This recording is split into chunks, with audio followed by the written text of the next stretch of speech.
You will never be one of us! You will never be one of us.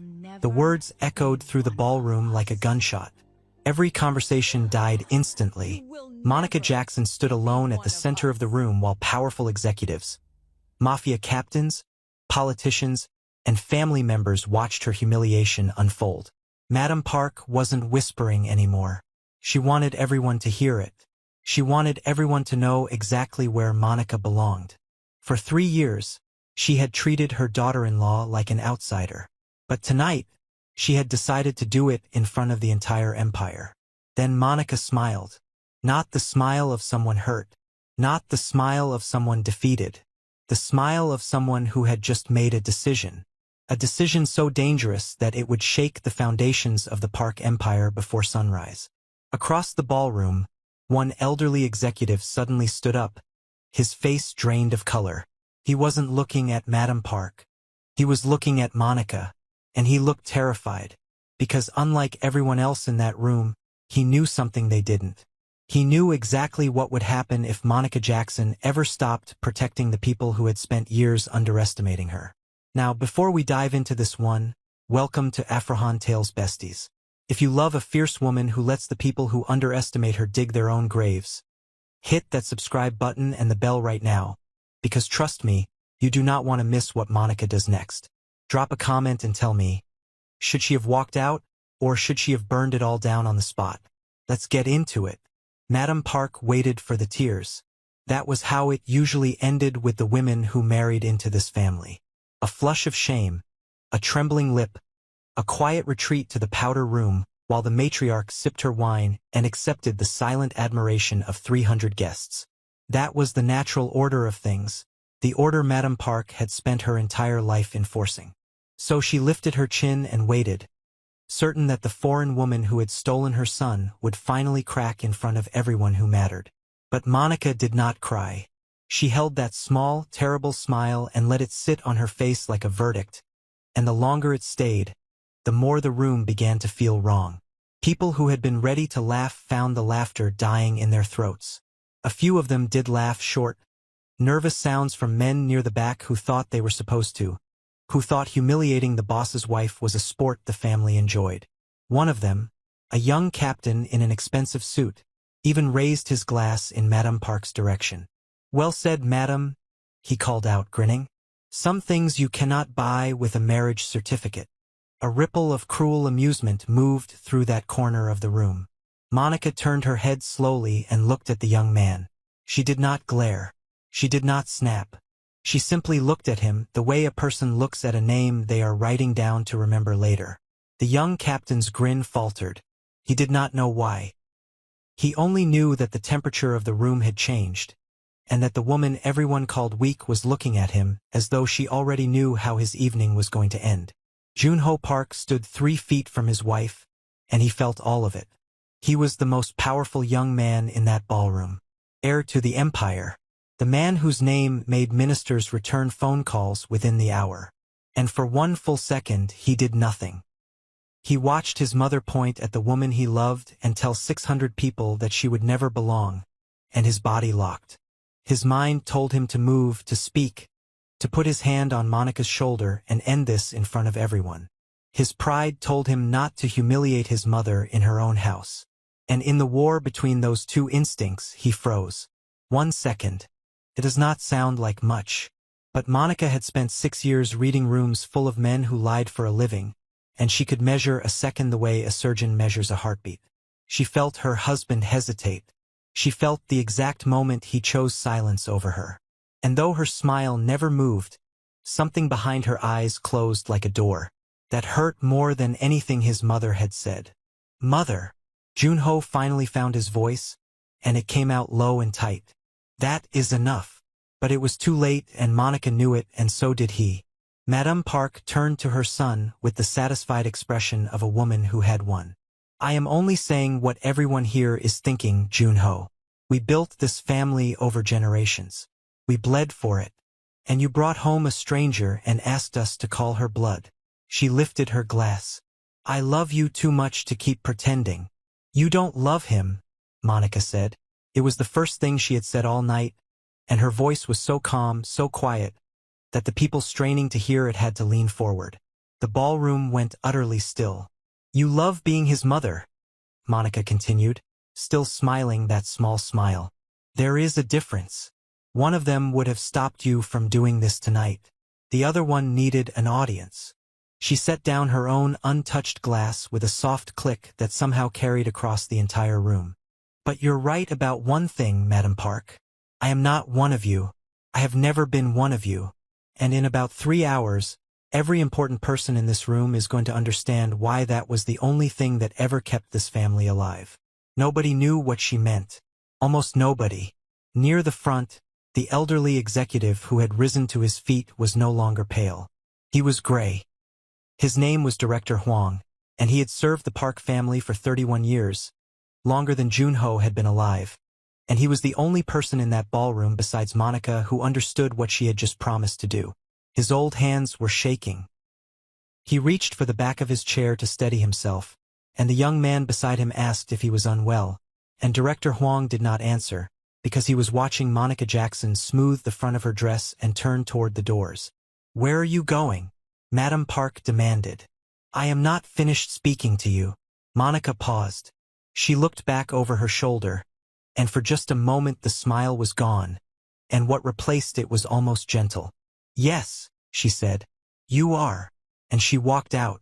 Her heels struck the marble in a slow, even rhythm, unhurried, the only sound in a room of 600 people. She did not look at her husband as she passed him. She did not look at the captains who had laughed or the politicians who had pretended not to notice. She walked the length of that enormous ballroom alone, and the great doors opened for her, and they closed behind her, and she was gone. Madame Park exhaled and lifted her glass again, triumphant.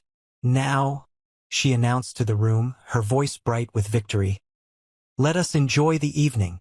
Forgive the interruption. Some lessons are best taught in public." A few people clapped. Polite, uncertain clapping. The musicians, sensing their cue, lifted their instruments and began to play again. Waiters resumed their rounds. The great machine of the gala creaked back into motion, and most of the guests decided, with the easy cruelty of comfortable people, that they had just witnessed a strong mother putting a difficult girl in her place. They returned to their conversations. They refilled their glasses. They forgot Monica Jackson almost immediately, the way you forget anyone you have decided does not matter. For exactly 11 minutes, Madame Park believed she had won. Then the first phone rang.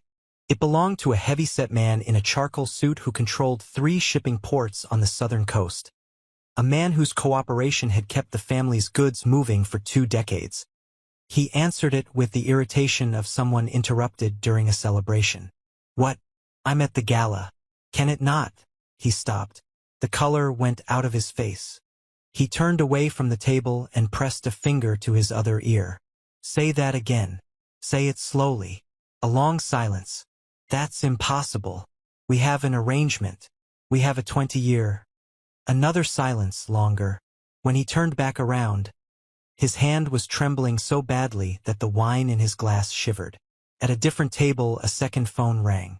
This one belonged to a woman who managed the family's relationships with 3 banks. She listened for 10 seconds, said, "I'll call you back from a secure line," and stood up so fast her chair tipped over behind her. A third phone. A fourth. It happened the way a crack moves across a frozen lake. Silent at first, then everywhere at once. Across the ballroom, men and women who had spent the evening laughing were now standing in tight clusters with their backs to the room. Phones pressed to their ears, faces draining of color one after another. The musicians kept playing for a little while, and the contrast was eerie. A string quartet sawing away at something elegant while, all around them, the most powerful people in the country quietly began to panic. "Sir." A young aide appeared at Junho's elbow, breathless, his tablet clutched to his chest. "Sir, you need to see this. Now." Junho took the tablet. He read. His jaw tightened. In the last 20 minutes, 3 of the family's largest international partners had frozen their accounts. A shipping consortium that had carried the family's interests for 2 decades had abruptly terminated its contract, citing a clause nobody had ever read.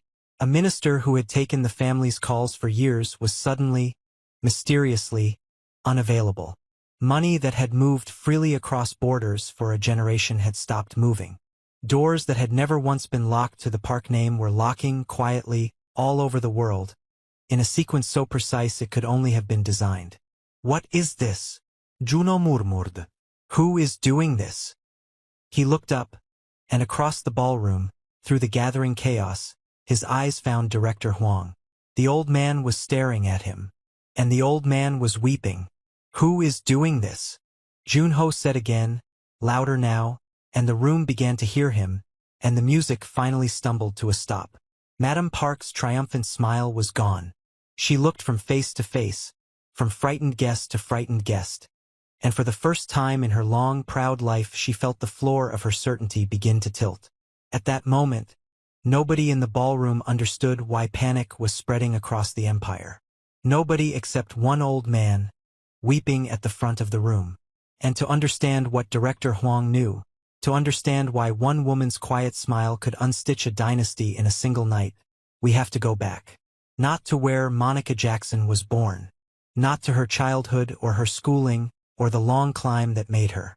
We have to go back to a closed room 6 years earlier, on the worst night the Park Empire had ever known, to a moment when the most powerful man in the country sat alone with the documents that were about to destroy everything his family had built. 6 years earlier, Chairman Park Sung-min, Junho's father, was staring at the papers that would end his empire. He sat at the head of a long table in a windowless room beneath the family's headquarters, a room that did not appear on any blueprint, and he did not move. Around him, the most senior people in his organization were shouting at one another, and he let them shout because none of them were saying anything he had not already thought 100 times that day. The numbers were bad. Worse than bad. A government task force had spent 8 months quietly building a case, and now the case was nearly complete. 3 of the family's most profitable operations had been crippled in a single quarter. A trusted partner in the north had defected to a rival house and taken half their distribution network with him. And somewhere, this was the part that kept the chairman awake. Somewhere inside his own organization, someone was leaking. Someone close. Someone trusted.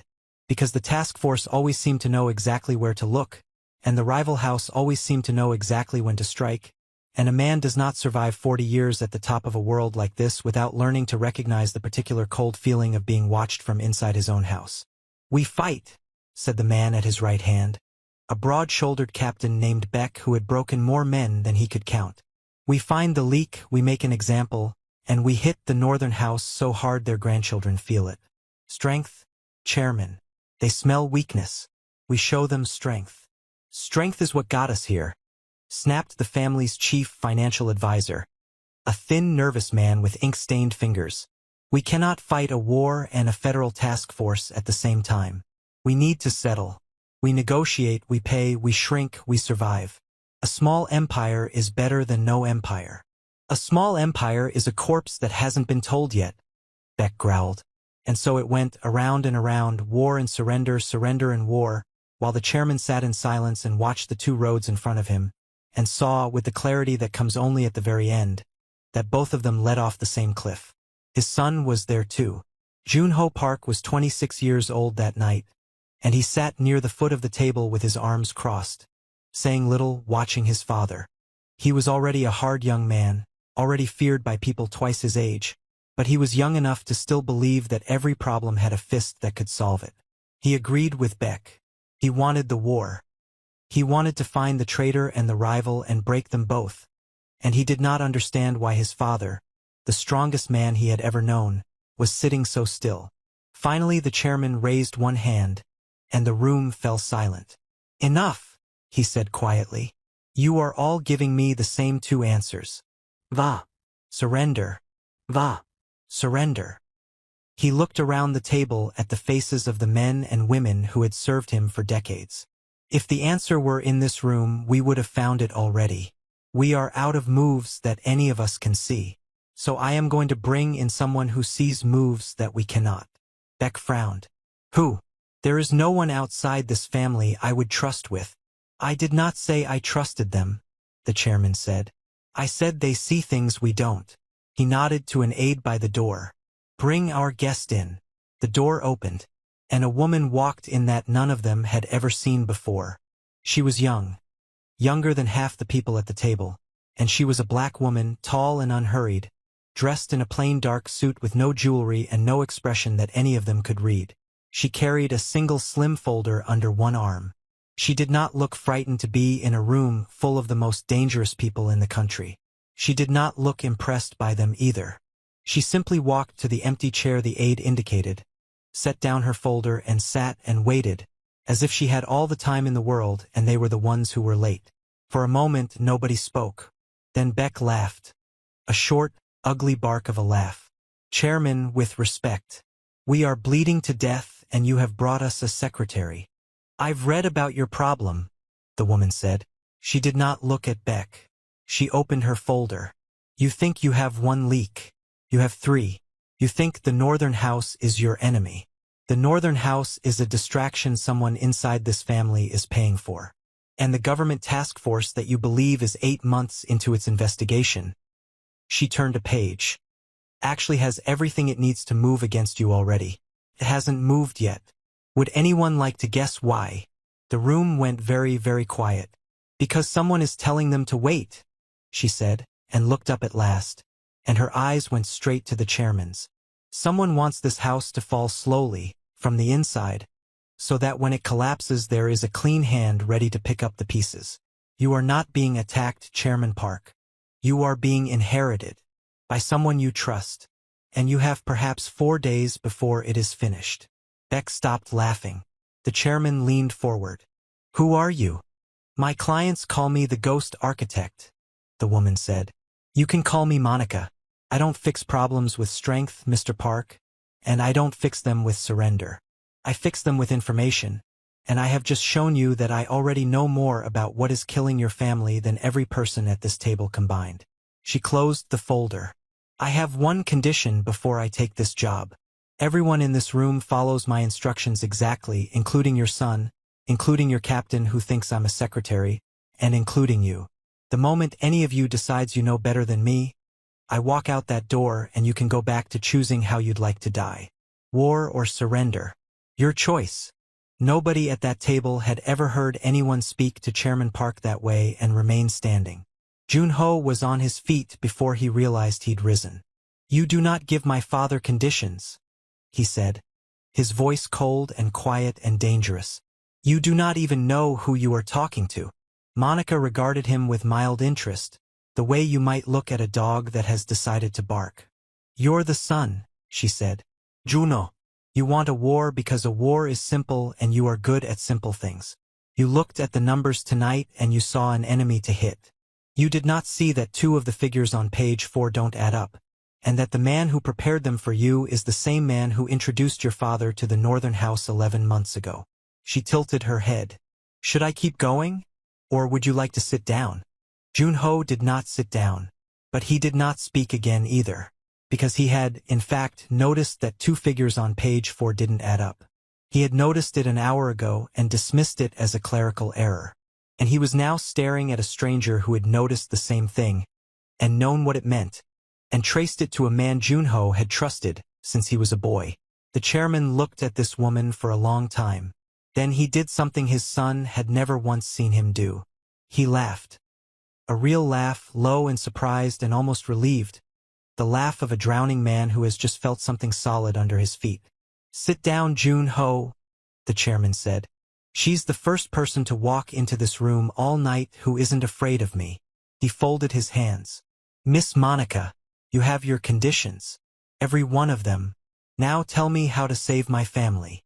And that was the beginning of everything. What none of them understood that night, what Junho would not understand for years, what Madame Park would not understand until it was far too late, was that the woman they had just hired to save the empire would end up becoming the empire's foundation. Not its servant. Not its strategist. Its foundation. The single load-bearing wall that everything else was quietly, invisibly built on top of, until the day someone foolish enough to insult her in front of 600 people would learn that you cannot remove a foundation without bringing down the house. But that was years away. That first night, Monica Jackson had 4 days to stop a betrayal that had taken 3 years to build. And she started, characteristically, by doing something that made everyone in the family think she had lost her mind. She did nothing. For 36 hours, while Beck paced and the financial advisor chewed his fingernails to the quick and Junho watched her with open hostility. Monica sat in a borrowed office with a stack of documents and a single lamp and she read. She did not order a strike. She did not freeze any accounts. She did not interrogate anyone. She read and she made small marks in the margins, and twice a day she asked the aide to bring her another box of records, payroll, shipping manifests, phone logs, expense reports, the boring paper skeleton of a vast and dangerous enterprise. She drank cold tea. She did not sleep. On the second day, Junho came to find her. He told himself he was checking on her because his father had ordered him to. The truth, which he would not admit for a long time, was that he could not stop thinking about page 4. He stood in the doorway of the borrowed office with his arms crossed and watched her work. And when she did not look up, he spoke. "My father is making a mistake trusting you." "Probably," Monica said, turning a page. "He's made a lot of them. That's why I'm here. You insult him in his own house." "I told him the truth in his own house. He's surrounded by people who tell him what he wants to hear. That's most of why he's losing." She finally looked up. "Sit down, Mr. Park. You've been standing in doorways glaring at me for 2 days. Either help me or go away. But stop hovering. It's distracting." To his own astonishment, Junho sat down. "Why do you call yourself the ghost architect?" he asked. "Because I build things nobody can see," she said. "And because by the time anyone notices the building exists, they're already living in it." She slid a sheet of paper across the desk to him. "Look at this. Tell me what you see." He looked. It was a shipping manifest, dull and ordinary. "Cargo," he said. "Moving north. Normal route. Look at the weight." He looked at the weight. "Now look at the same route, same cargo last year." She slid him a second sheet. The weight was different. Not by much. A few percent. The kind of difference a busy man overlooks 1,000 times a year. "It's nothing," Junho said. "Margins of error. Different season." "It's nothing 12 times," Monica said. "Once is an error. 12 times in a row, always in the same direction, always to the same destination, is a message. Someone in your family has been skimming a small, consistent percentage off this route for 11 months and hiding it inside the margin of error, because a small theft is invisible and a large theft gets you killed.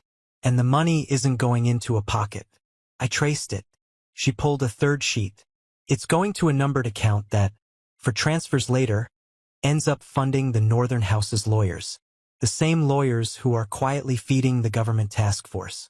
Your family is paying for its own funeral, Mr. Park, a few percent at a time, and the man signing these manifests has dinner at your father's table every week."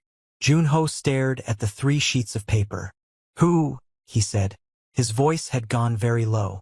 "In 4 days you'll know everything," Monica said, gathering the sheets back up. "If you know now, you'll do something with your fists, and your fists will warn the others, and the others will run, and will have cut off one finger of a hand that is still around your father's throat." She set the papers in a folder and folded her hands on top of it. "Patience is a weapon, Mr. Park. It's the one weapon nobody in your world ever bothers to learn, which is exactly why it works." He left that office angry. He always left angry those first weeks. But he noticed that he kept coming back. On the 4th day, Monica was ready. She had asked the chairman to call a full meeting of the inner circle. Every captain, every senior advisor, every person with access to the routes and the accounts and the secrets. 31 people gathered in the windowless room beneath the headquarters, the most trusted people in the entire organization, and they did not know they had been summoned to watch a trap close. Monica stood at the head of the table where the chairman usually sat. The chairman himself sat to one side, quiet, watching. That alone made the room nervous. The old lion never gave up his chair. "Thank you all for coming," Monica said. "I'll be brief because some of you have a flight to catch, and at least one of you has a much longer journey ahead." A few uneasy laughs. 4 days ago this family was 4 days from collapse. Tonight it isn't. I want to show you why. She nodded to the aide, and the screen behind her lit up. This is every major decision this family has made in the last 11 months that went wrong. Every leaked operation.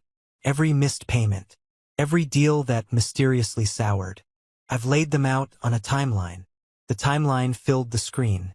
Red marks, dozens of them, spread across 11 months. Now watch what happens, Monica said. When I overlay the travel records, phone logs, and account access of everyone in this room, she tapped a key. One by one, lines began to connect across the screen, a line from a red mark to a phone call, from a phone call to a flight, from a flight to a transfer, from a transfer to another red mark.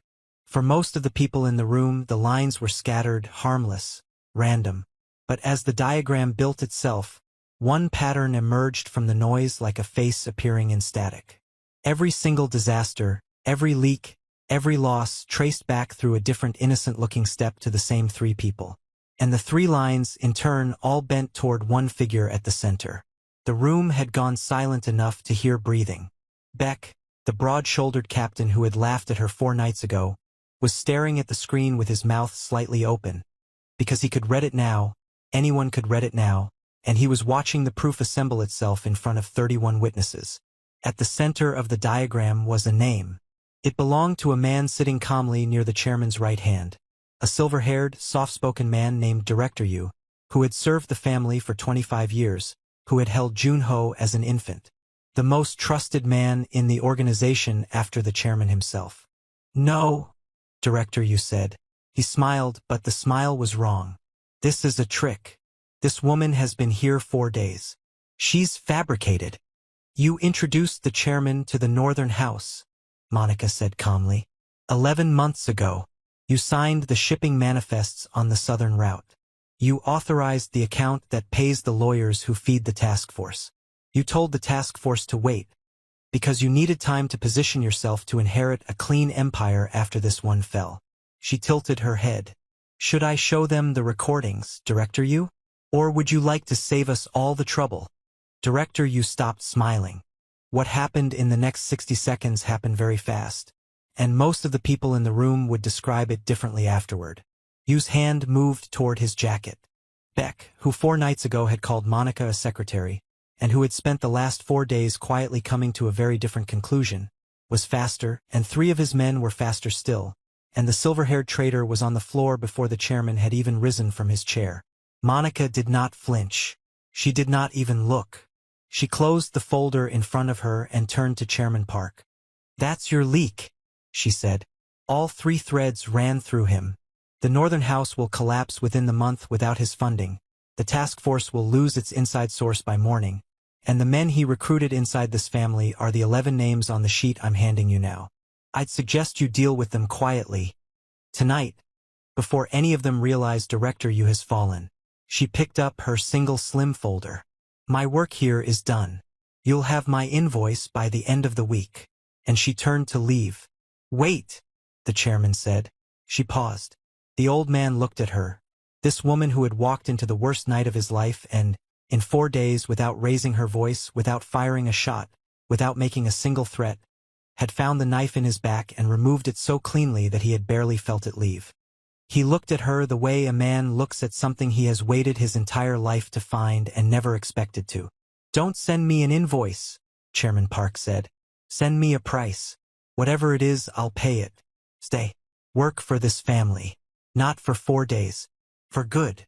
Across the room, Junho watched his father. The proudest man he had ever known. A man who had never asked anyone for anything. Ask a stranger to stay. And Junho, who had spent 4 days resenting this woman, felt something shift in his chest that he did not yet have a name for. "I don't work for families, Mr. Park," Monica said. "Families get attached. Attachment makes people stupid, and stupid people get me killed." She considered him for a moment. "But I'll make you an arrangement. I'll stay as long as it's interesting, and the moment it stops being interesting, I leave and nobody follows me. Those are my terms." "Done," said the chairman. "Done," Monica agreed. And just like that, the ghost architect became the invisible spine of the most powerful family in the country, though only 2 people in that room understood it at the time. One of them was the chairman. The other was a weeping old man named Director Huang, who, 6 years later, would rise to his feet in a crowded ballroom and understand, before anyone else, exactly what was about to happen. In the weeks that followed, the family did not know what to make of her. She kept no office on the executive floor. She attended no ceremonies. She refused every title the chairman tried to give her. She would appear in a meeting, sit silently in the corner for an hour, say one sentence and leave, and 3 days later that one sentence would turn out to have been worth more than everything the captains had argued about for a month. She had a way of making powerful men feel, in her quiet presence, that they were children playing a game whose rules she had written before they were born. Beck became her fiercest defender, which surprised everyone, including Beck. "I called her a secretary," he confessed to Jun-ho one night, shaking his head into his drink. "For days later she handed your father the head of the man who'd been bleeding us for a year. I have killed people for less disrespect than I showed her that first night. She just looked at me like I was weather." He drank. "I'd follow her into a fire now. Don't tell her I said that." Jun-ho did not tell her, but he understood it, because he was watching it happen to himself. He had started coming to her borrowed office every day. He told himself it was to learn, and he did learn. More in a month from Monica Jackson than he had learned in 10 years from the captains who flattered him. She taught him to read a room before he entered it. She taught him that the loudest man in any negotiation is almost always the weakest. She taught him that information, gathered patiently and held in silence, was worth more than any army, and that the greatest power in the world was the power to make your enemies underestimate you. "You move too soon," she told him once, watching him pace. "You feel something and you act on it and you think the speed is strength. It isn't. It's fear wearing strength's clothes. The strongest thing a person can do is wait. Wait until you see the whole board. Wait until your enemy has committed. Wait until the only move left is the one you wanted them to make all along." She looked at him. "You have everything you need to be a great leader, Jun-ho. You're missing only one thing." "What's that?" "Patience," she said. "And patience can't be taught, can only be chosen. Every single day, over and over, until it stops feeling like losing." He thought about that for a long time afterward. The respect came first. He had not expected it, and he resented how much it grew.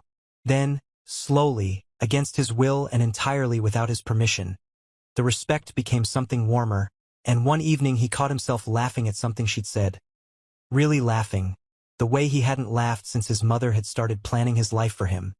And he saw her notice it, and he saw something flicker behind her careful, guarded eyes, and he realized with a kind of terror that he had stopped thinking of Monica Jackson as a problem and started thinking of her as the only person in his entire world who saw him clearly and was not afraid of what she saw. But all of that was still small and quiet and easy to deny. The thing that changed everything came 6 months later, on the night someone tried to kill them both. It happened on a rooftop terrace during what was supposed to be a routine meeting.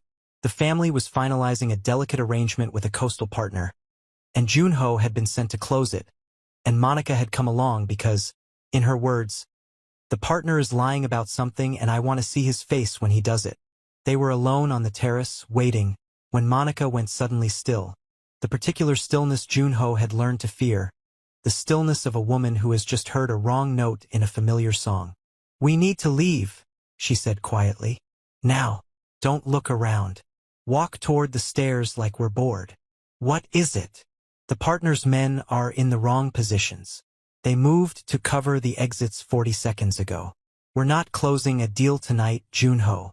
We're the deal." She took his arm, casually, as if they were simply a couple deciding to leave a dull party early. "Someone bought him. I should have seen it. Walk." They almost made it. What happened next, Jun-ho would replay for years. The first thing he understood was that Monica had been right. There were men on the stairs, men who should not have been there, and the coastal partner had sold them both to whatever rival had decided that killing the heir and the ghost architect on the same night was worth the war it would start. The second thing he understood was that he was, in that moment, exactly the man Monica had warned him about. His blood went hot. His vision narrowed.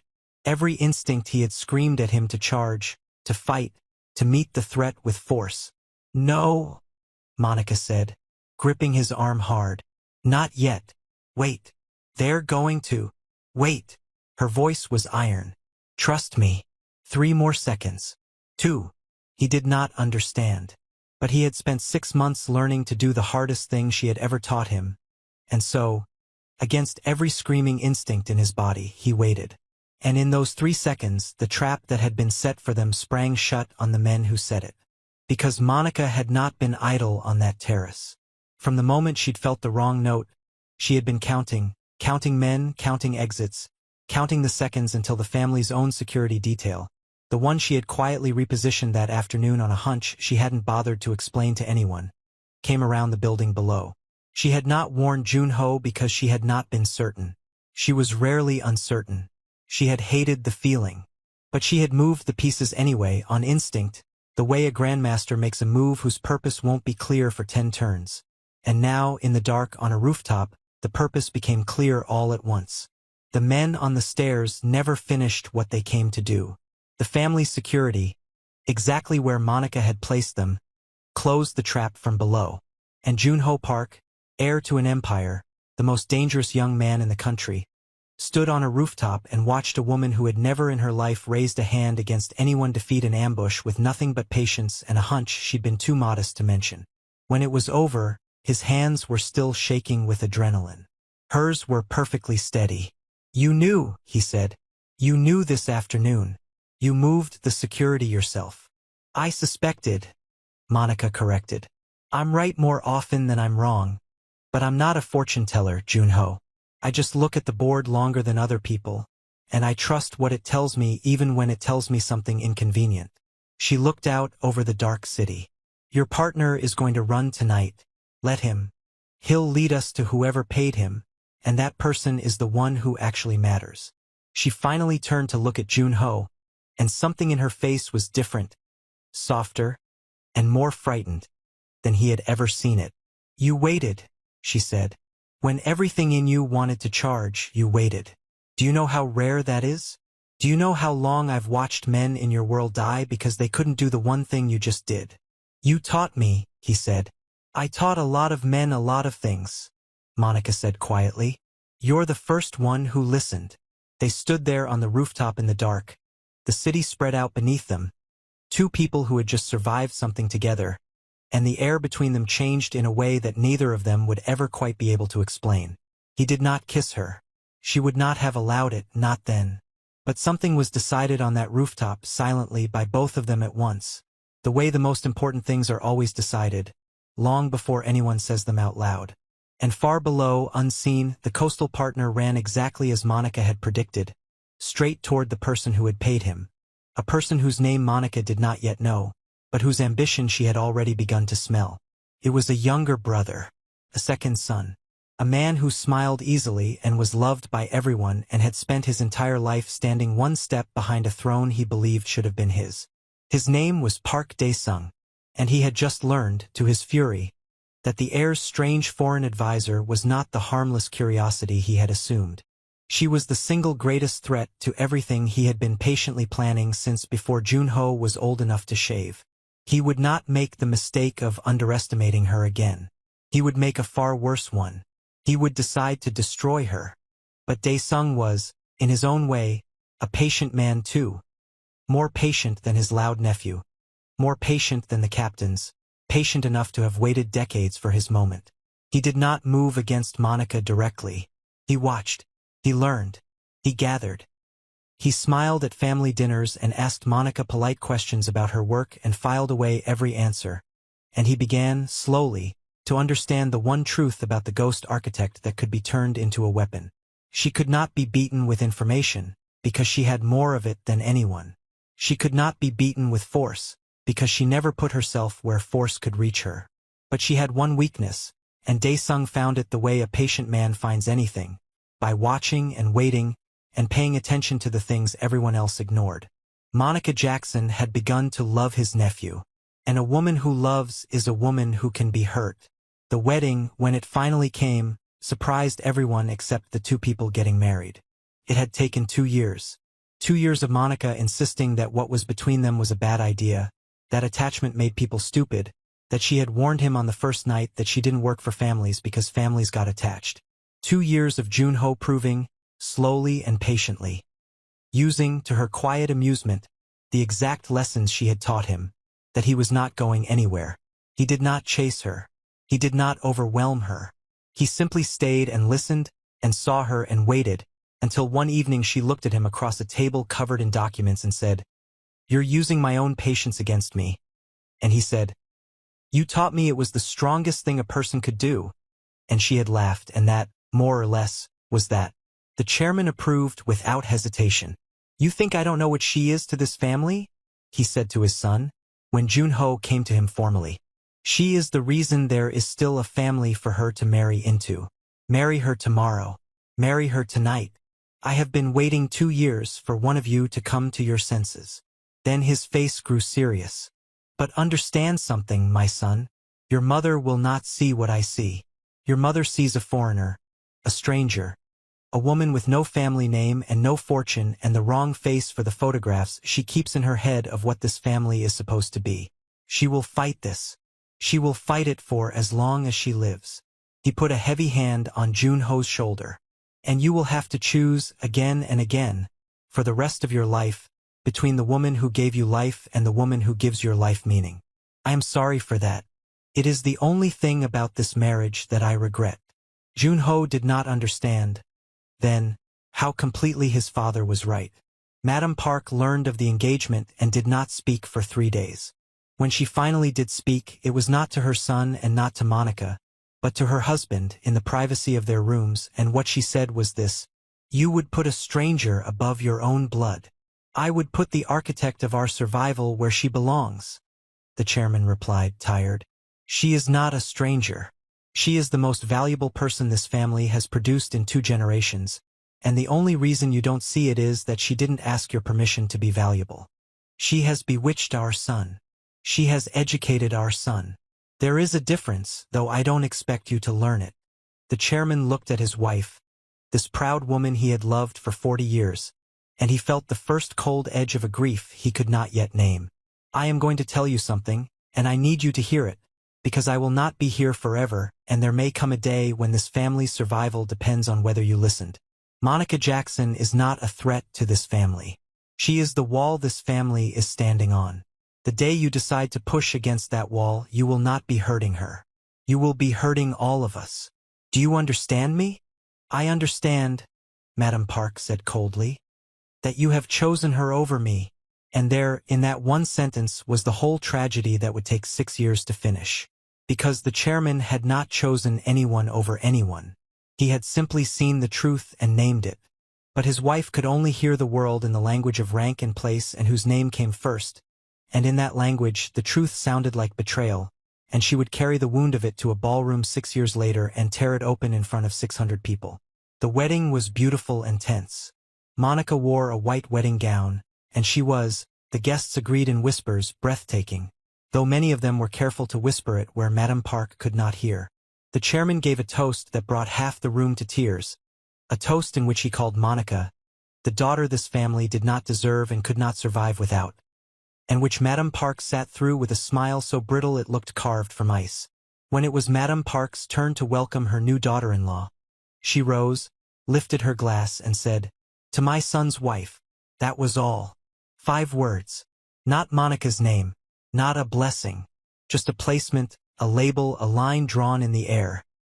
"This is what you are and no more."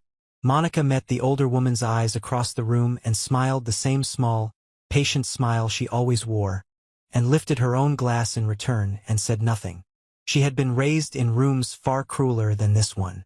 She knew exactly what was being done to her, and she made a decision that night that she would honor for years. She would not fight this woman. Not because she couldn't win. She could have ended Madame Park socially before the cake was cut, with what she knew and who she was. But she had promised the chairman she would protect the family, and a war with the matriarch would split the house down the middle, and a split house is a vulnerable house, and a vulnerable house gets people killed. So Monica chose peace. She chose it the way she chose everything, deliberately, with her eyes open, fully aware of the cost.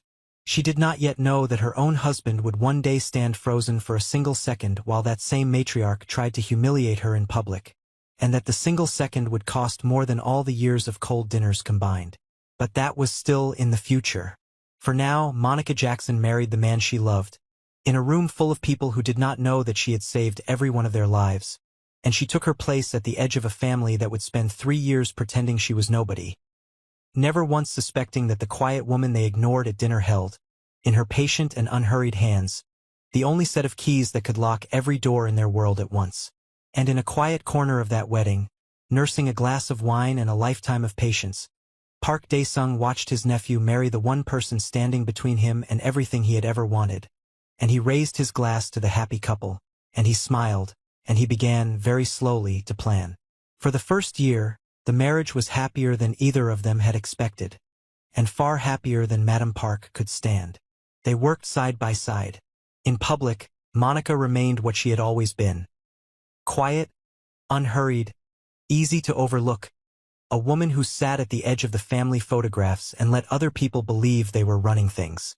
But behind every closed door that mattered, she was the one the chairman called first and the one Jun-ho turned to last thing at night. The two of them spreading documents across the bed like other couples spread out maps of places they wanted to visit. She made him better. Everyone who dealt with the family noticed it, even if they could not say why. The heir who had once charged at every problem now waited, watched, struck only when the board was his. Rivals who had been sharpening their patience for the day the old chairman died found, to their dismay, that the son was somehow harder to beat than the father. They did not know about the wife. That was exactly how Monica wanted it. "You should let them see you," Jun-ho told her once. "What you do for this family. They treat you like a guest in your own house. It makes me sick." "It makes me safe," Monica corrected. "And it makes you strong. A weapon nobody knows you have is worth 10 that everybody fears. Let them underestimate me, Jun-ho. Underestimation is the most expensive mistake a powerful person can make. And I have spent my whole life collecting it from people who thought they were collecting it from me." She kissed his forehead. "Besides, the people whose opinion I care about already know what I am. Your father. That's enough."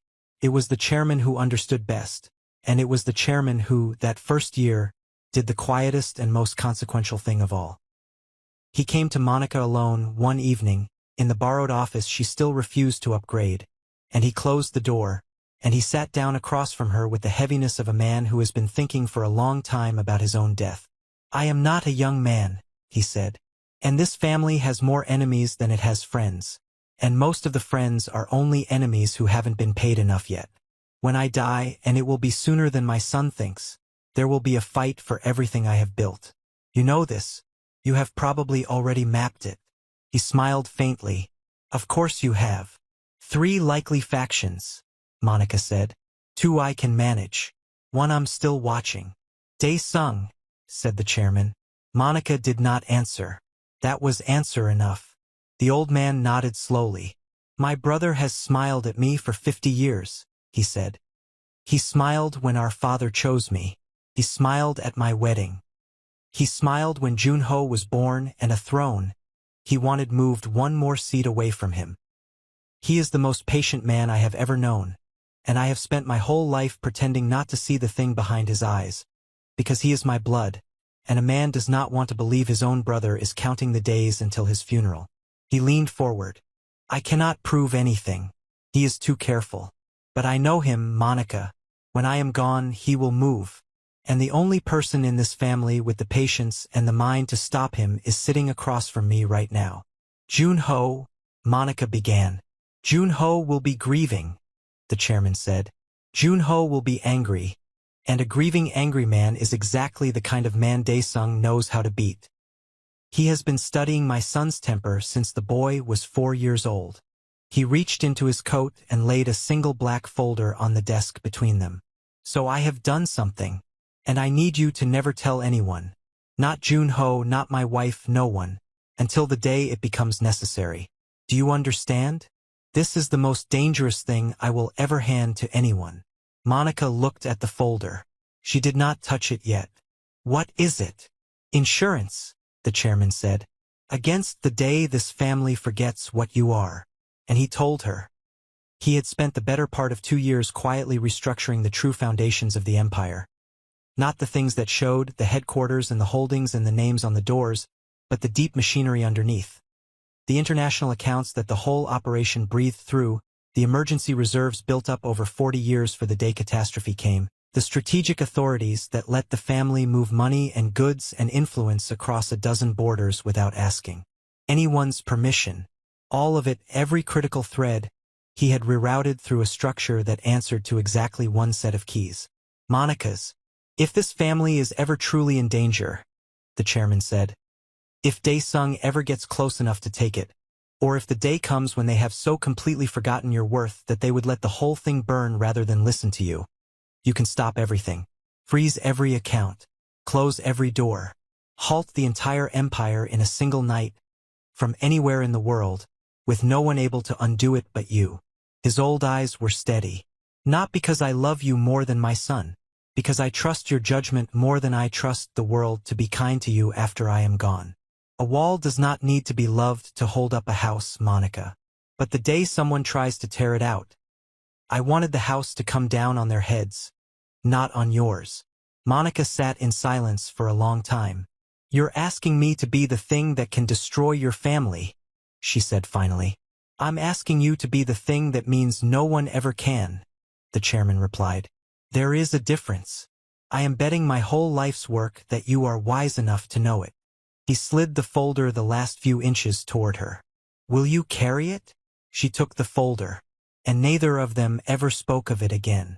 The chairman went back upstairs to his proud wife and his hard son and his hungry brother, and Monica locked the black folder away in a place that did not exist on any map, and the single most important fact about the Park Empire, that its quiet, overlooked, perpetually insulted daughter-in-law held the only hand on the switch that could turn the whole machine off, became a secret kept by exactly 2 people in all the world.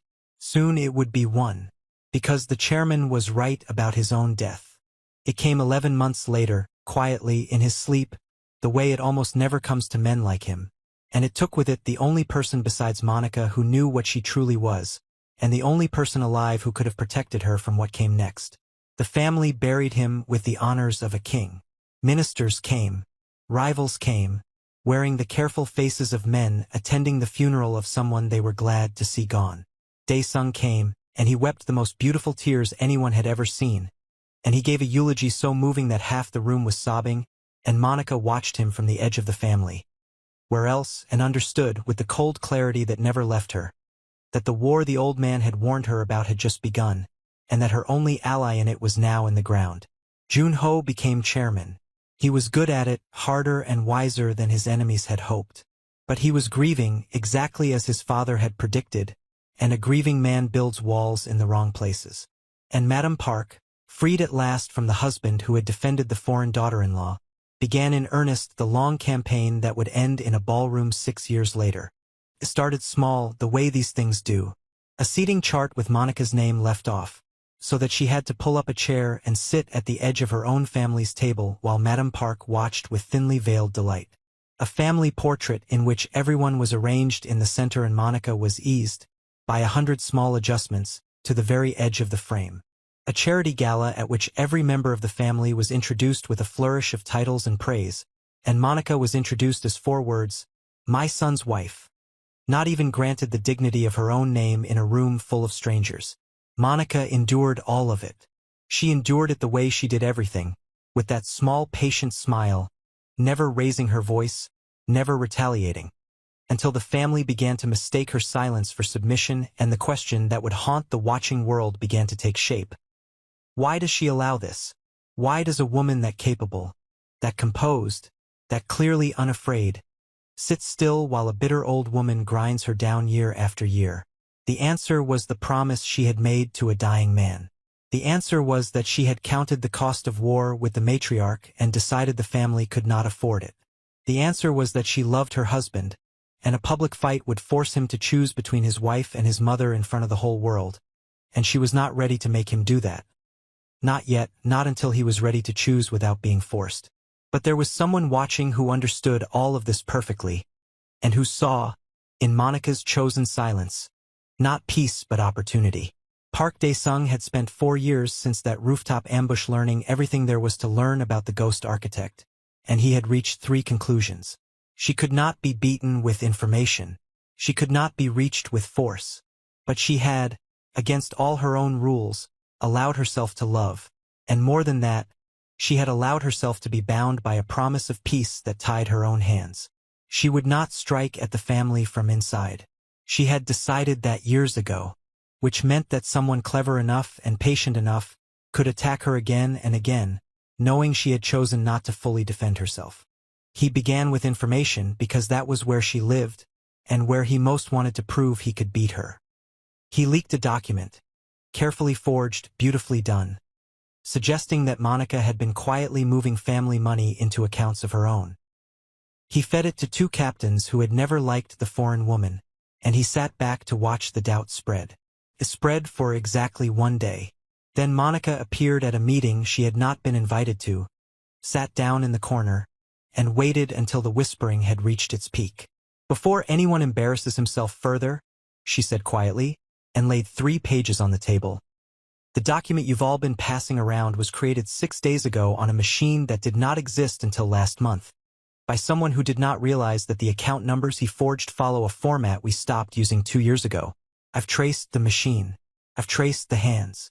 I'm not going to say the name out loud, because the man it belongs to is family, and I made a promise to a man I respected that I would protect this family even from itself." She gathered the pages. "But I will say this to whoever did it, wherever he's listening. You spent 6 days building that. Took me 90 minutes to take it apart. Think very carefully about whether you can afford this game. I assure you that I can." The captains looked at one another, ashamed. The leak died, and Dae Sung, somewhere, smiled a tight little smile, because he had learned something valuable. She knew it was him. She had said so more or less in front of everyone, and she had still refused to name him. She was protecting the family even at the cost of her own safety. The promise she had made was real, and it was a cage, and he had just confirmed the bars were solid. His second move was bolder. He went to the executives, the ones who controlled the money, the ones who had always resented taking quiet guidance from a woman with no title, and he offered them a future. A future where the foreign wife was gone, where the old ways returned, where men like them ran things again the way they were meant to be run. He bribed where he could and flattered where he couldn't, and within a month he had assembled a small, secret faction of senior men prepared to move against Monica the moment the opportunity came. He did not know that one of those senior men was Director Huang. And he did not know that Director Huang, who had served the chairman for 31 years, who had been in the windowless room the night the ghost architect first walked through the door, who had watched her save the family over and over from threats the rest of them never even saw, had gone straight to Monica the same night, sat down across from her and told her everything. "He's building an army inside the house," the old man said, his hands shaking. "Names. I have names. He thinks I'm with him. Monica, you have to move first. You have to tell the chairman. Tell Junho. You have to—" "No," Monica said gently. "No. If I tell Junho that his uncle is building a faction to destroy me, what does Junho do?" She watched the old man work through it. He confronts him, loudly, publicly, and Dae Sung, who has spent 50 years preparing to be falsely accused, weeps and protests and turns the whole family against the cruel new chairman and his foreign wife who see enemies everywhere. I would be handing him the one thing he can't manufacture for himself, sympathy. "No, Director Guang." She covered his trembling hands with her own steady ones. "We do what we have always done. We wait. We watch. We let him build his beautiful trap, board by board, and we make sure that the day he springs it, he is standing inside it." She smiled, and for the first time the old man saw, beneath the patient calm, something that frightened even him. "Keep your place in his little army. Bring me every name. Bring me every plan. And when the time comes, Director Huang, you and I are going to give Park Dae-sung exactly the war he has been begging for. On exactly the day I choose." Director Huang looked at the woman across the table, the woman the whole family thought was weak, the woman who endured insult after insult in silence, the woman who held in her quiet hands a secret that could end the empire in a single night, and he understood all at once the thing that nobody else in the family had figured out. Monica Jackson was not enduring. She was waiting, and there is no force on earth more dangerous than a patient person who has finally decided that the waiting is almost done. 6 years after she first walked into that windowless room, Park Dae-sung made his final preparation. He had a faction. He had Madame Park's bitterness, which he had spent 2 years quietly feeding, sharpening her every resentment, whispering in her ear at family dinners about how the foreign woman disrespected her, how the whole family laughed at how Madame Park had been pushed aside, how a real matriarch would never tolerate such a thing. And he had a plan. At the great annual gala, in front of every person who mattered in their entire world, Madame Park would publicly break the foreign wife, humiliate her so completely, so unmistakably, that Jun-ho would be forced to choose in public, the family would fracture, and in the chaos that followed, Dae-sung would finally make his move. It was a good plan. It accounted for everything. It accounted for everything except the one fact that only a dead chairman, a weeping old director, and the quiet woman at the edge of the photograph had ever known. That when Madame Park rose at that gala and pointed her finger and told Monica Jackson she would never be one of them, she would not be triggering Monica's defeat. She would be giving Monica permission. Now, let's pause right here, besties, because we have reached the exact halfway point, and what comes next is everything this whole story has been building toward. Before I take you into the second half, the gala, the collapse, the recordings, the revelations, and the moment Madame Park finally learns who she has been insulting all these years. Do me a quick favor. If you have made it this far and you're feeling it, hit that like button, subscribe and turn on the bell so you don't miss the second half. And drop a comment right now telling me, do you think Jun-ho deserves to win Monica back after freezing for that 1 second? Be honest. And share this with someone who needs to be reminded that the quiet ones are never the weak ones. Now take a breath. Because the empire is about to fall, and the woman they all underestimated is finally done waiting. The first hour after Monica Jackson walked out of that ballroom was the worst hour of Jun-ho Park's life. And he would spend years afterward understanding why. It was not the losses, though the losses were catastrophic. It was that for the first time since his father had died, he was facing a problem that he could not solve with anything he had. Not with money, not with men, not with the patience Monica had spent 6 years teaching him. The empire was not under attack. There was no enemy to find, no rival to break, no traitor to drag into a windowless room. The empire was simply, quietly, ceasing to function, like a great body whose heart had stopped, and every desperate thing Jun-ho did to revive it only made it clearer that he did not know where the heart had ever been. "Get me the shipping consortium," he ordered, striding out of the ballroom with a dozen people scrambling behind him. "Whatever clause they think they found, we'll bury them in lawyers." "Sir, they're not answering. None of the southern ports are answering. And the contracts?" "Sir, the contracts terminate automatically the moment the master authorization is withdrawn, and the master authorization. Then reissue it." The aide stopped walking. "We can't, sir. No one here can. The authorization doesn't route through this office. It never did." Jun-ho turned. "What do you mean it never did? I am the chairman. Everything routes through me." And the aide, a young man who would lose his voice trying to explain this a dozen more times before dawn, said the words that began to unravel everything Jun-ho thought he knew about the empire he had inherited.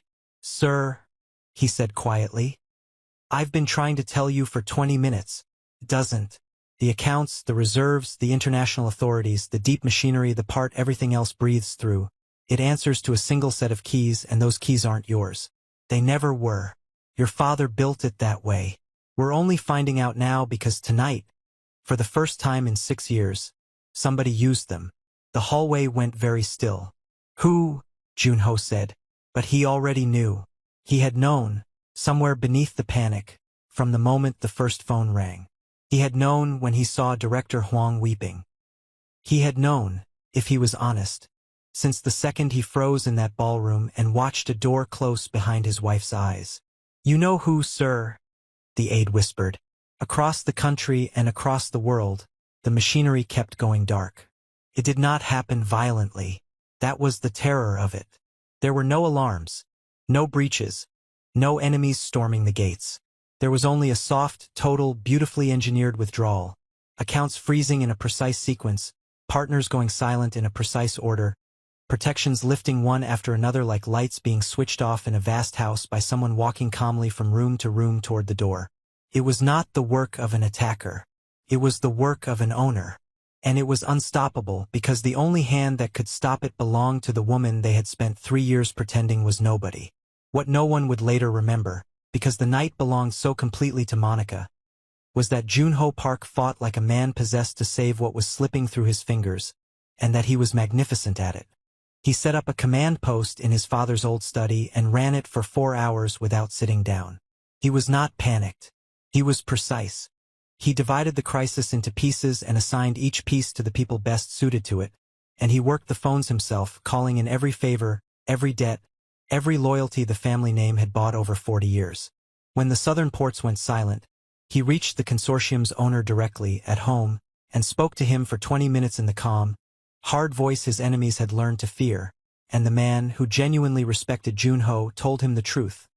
It was not personal, it was not a rival. The master authorization had simply been withdrawn from the only source it had ever flowed from, and no amount of money or pressure could restore what only one hand could turn back on. "Then I'll find the hand," Junho said. "Son," the old port owner said, not unkindly. "Everyone in our world has spent 6 years assuming that hand was your father's, and then yours. If it's neither, if someone else has been holding it this whole time, then I'd stop trying to fight the collapse and start asking yourself who you forgot to be afraid of." And he hung up. Junho stood with the dead phone in his hand and felt the truth circling closer. He did everything right. That was the cruel part. He stabilized what could be stabilized. He kept the panic from becoming a stampede. He held 3 wavering partners on the line with nothing but the force of his own steadiness, buying hours the family did not deserve. The captains who watched him work that night said afterward that they had never seen him stronger, never seen him more like the chairman, and they were right. He had become, in the crucible of that single night, exactly the leader his father had always believed he could be. And it did not matter at all, because for the first time in his life, Junho Park was facing a problem that strength could not touch. There was no door to kick down, no enemy to break, no traitor to drag into a windowless room. The empire was not being attacked. It was being switched off gently, room by room, by someone who owned the switch, and the harder he fought, the more clearly he understood that all his competence, all his hard-won patience, all the leadership his father had dreamed of, added up to a man bailing water out of a boat whose drain had been opened from the inside by the one person he had failed to protect. Somewhere around the 3rd hour, he stopped fighting the collapse. He sat down in his father's chair, and he put his face in his hands, because he finally understood that the empire was not losing a battle. It was losing access to the woman who had built its foundation. Back in the ballroom, Madame Park stood frozen at the center of her own ruined triumph. She watched the most powerful people in the country abandon her party in a stampede of hushed phone calls and pale faces. She watched ministers who had bowed to her an hour ago slip out without a word of goodbye. She watched the great machine of her family's importance, the thing she had built her entire identity upon, begin to come apart in real time, and she did not understand any of it. She turned to the people nearest her, grasping, "What is happening? Someone tell me what is happening. This is a celebration. This is our night." No one answered her. No one was looking at her at all. For a woman who had spent her whole life being looked at, it was the first cold breath of the thing that was coming. And in a quiet office 2 floors below, Park Dae-sung allowed himself to smile. This was the moment. This was the chaos he had spent 2 years cultivating. The fracture he had engineered through his sister-in-law's bitterness and his patient, invisible hands. The foreign wife had finally been broken in public. The family was in disarray. The empire was, for reasons no one yet understood, in free fall, and a falling house, Dae-sung knew, will reach for any strong hand that promises to catch it. He straightened his jacket. He arranged his face into the grave, reluctant expression of a man stepping forward to do his sad duty. And he went to find his nephew, to begin, gently, to suggest that perhaps the family needed steadier leadership in this crisis. Older leadership. Leadership that the partners and the ministers had always trusted. He had no idea that he was not seizing an opportunity. He was walking into a room that a patient woman had built for him, board by board, over 6 long years. And he moved fast. Dae-sung had waited 50 years for chaos like this, and he did not intend to waste a minute of it. While Junho fought the collapse upstairs, Daesung worked the wreckage of the gala below, and he was, in his own poisonous way, brilliant at it. He found the frightened ones first, the captains whose fortunes were evaporating, the executives staring at frozen accounts, and to each of them he offered the same quiet, fatherly comfort. "The boy is in over his head," he murmured. "He's strong, yes, but strength isn't what this needs. This needs someone the partners trust. Someone the ministers will still take calls from. Someone with the experience to steer us through." He never once asked for power. He simply stood in the doorway of every frightened conversation and let the frightened people conclude, on their own, that he was the door out. By the time the leadership council was summoned to the estate, Daesung had a third of it leaning his way, and he could feel the rest beginning to tip. He moved through the assembling council like a man already in command, calm and grave and reluctant, and he let it be known gently that he was prepared, if the family asked it of him, only if they asked, to take temporary control until the crisis passed. Several heads nodded. A senior captain said aloud what Daesung had spent 2 hours planting. "Maybe he's right. Maybe we need a steadier hand tonight." And Daesung lowered his eyes modestly, the very picture of a man accepting a heavy duty, and inside, for the first time in 50 years, he allowed himself to believe that the throne was finally his. He was perhaps 10 minutes from taking it. He did not know that the woman who had let him build this entire moment was, at that exact instant 3 blocks away in the back of a car, watching the lights of the city slide across her face, and that the only thing his 10 minutes had bought him was a slightly larger audience for his fall. Because Monica had not gone far. She sat in the back of a car 3 blocks from the estate, the city lights sliding across her face, and on the seat beside her lay a phone with a single-cent message glowing on its screen. The message she had typed at the very moment Madame Park pointed a finger and told her she would never belong. One message. One instruction to a system that had been waiting 6 years for her to send it. She had not raised her voice. She had not made a threat. She had simply smiled, made a decision, and pressed send, and walked out into the night while an empire began, very gently, to die behind her. For 6 years she had been invisible by choice. It had cost her more than she ever let anyone see. The cold dinners she sat through, the name they would not say, the husband who loved her and still could not always find his courage. She had told herself every time that invisibility was strength, that underestimation was a weapon, that the people whose opinion mattered already knew what she was. All of that was true. But there is a difference between choosing the shadows and being buried in them, and somewhere in the last 3 years, while a bitter old woman ground at her and a patient old schemer circled and her own husband looked away, the choice had quietly become a sentence. The smile she gave Madame Park in that ballroom was not the smile of someone who had snapped. It was the smile of someone who had finally finished a very long calculation, and arrived, at last, at a single clean answer. "Enough." "Are you certain?" said the voice on her phone. It was Director Huang, calling from a stairwell where no one could hear him. His voice still thick from the tears he had shed in the ballroom. Not tears of fear, she now understood, but tears of relief. The tears of an old man who had waited 6 years to see this day. "Once we begin, Monica, there is no, once they understand what you are, everything changes. You can never be invisible again." "I know," Monica said softly. "I've been invisible long enough." She watched the city slide by. "Is everyone in position?" "Everyone. The Leadership Council is being summoned to the estate as we speak. They think it's an emergency meeting about the collapse. They have no idea they're being called to witness something else entirely. And the attorney has the sealed package. Both documents. He's on his way." The old man paused. "He kept them all these years, Monica. The chairman's lawyer. He never told a soul. He's been waiting for the day you decided it was time. Just like the rest of us." Monica was quiet for a moment, watching the dark city slide past. "Do you know what the hardest part of the last 6 years was, Director Huang?" she said.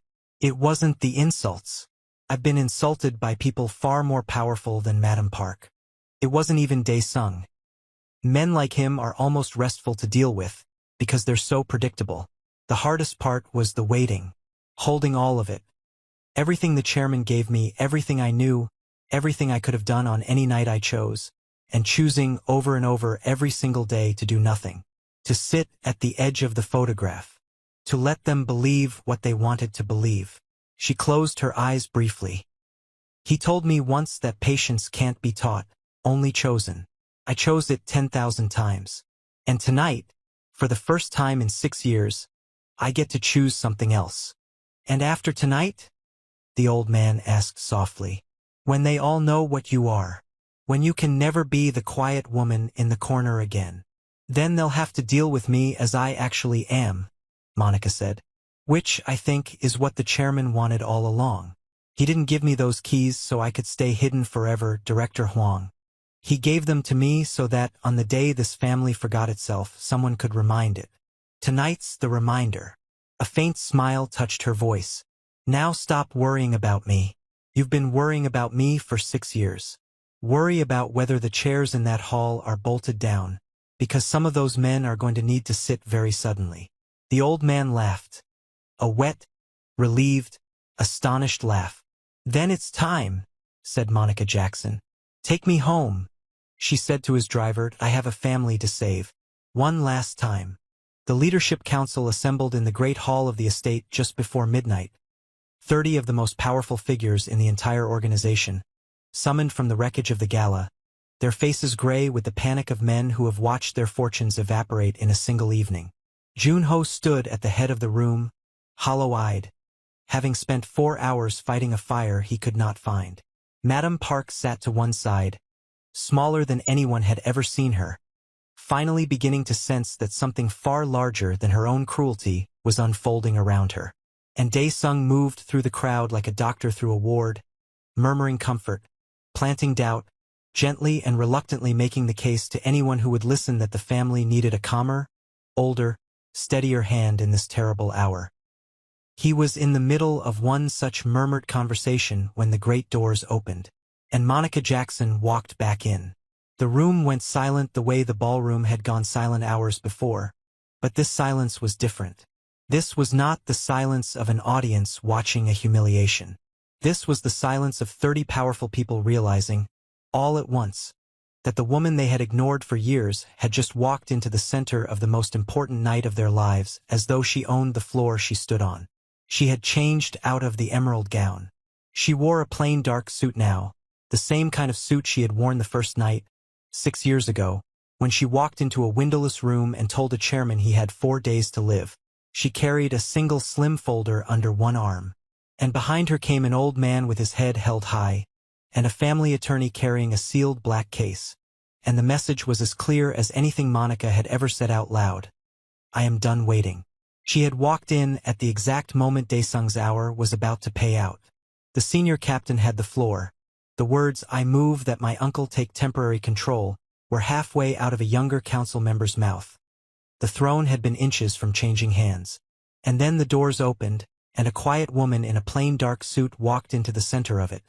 And the motion died in the young man's throat, and every head in the room turned away from Dae-sung as though he had never been standing there at all. 50 years of waiting, 2 years of patient construction, an entire night of careful work, and it all evaporated in the time it took Monica Jackson to cross a threshold.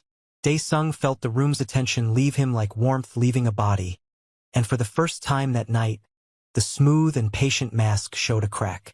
Monica! Junho started toward her. Where have you? The Empire, it's everything is. I know, Monica said gently. I'm the one who did it. She let that sit in the room for a moment, watching it land on 30 faces. Sit down, Junho. All of you sit down. There are some things about this family that you should have been told a long time ago, and the man who should have told you is gone. So I'm going to let him tell you himself. She nodded to the attorney. What is this? Dae-sung said, stepping forward, his voice smooth and concerned. This woman has plunged the entire family into chaos and now she stages a performance? Junho, this is exactly what I feared.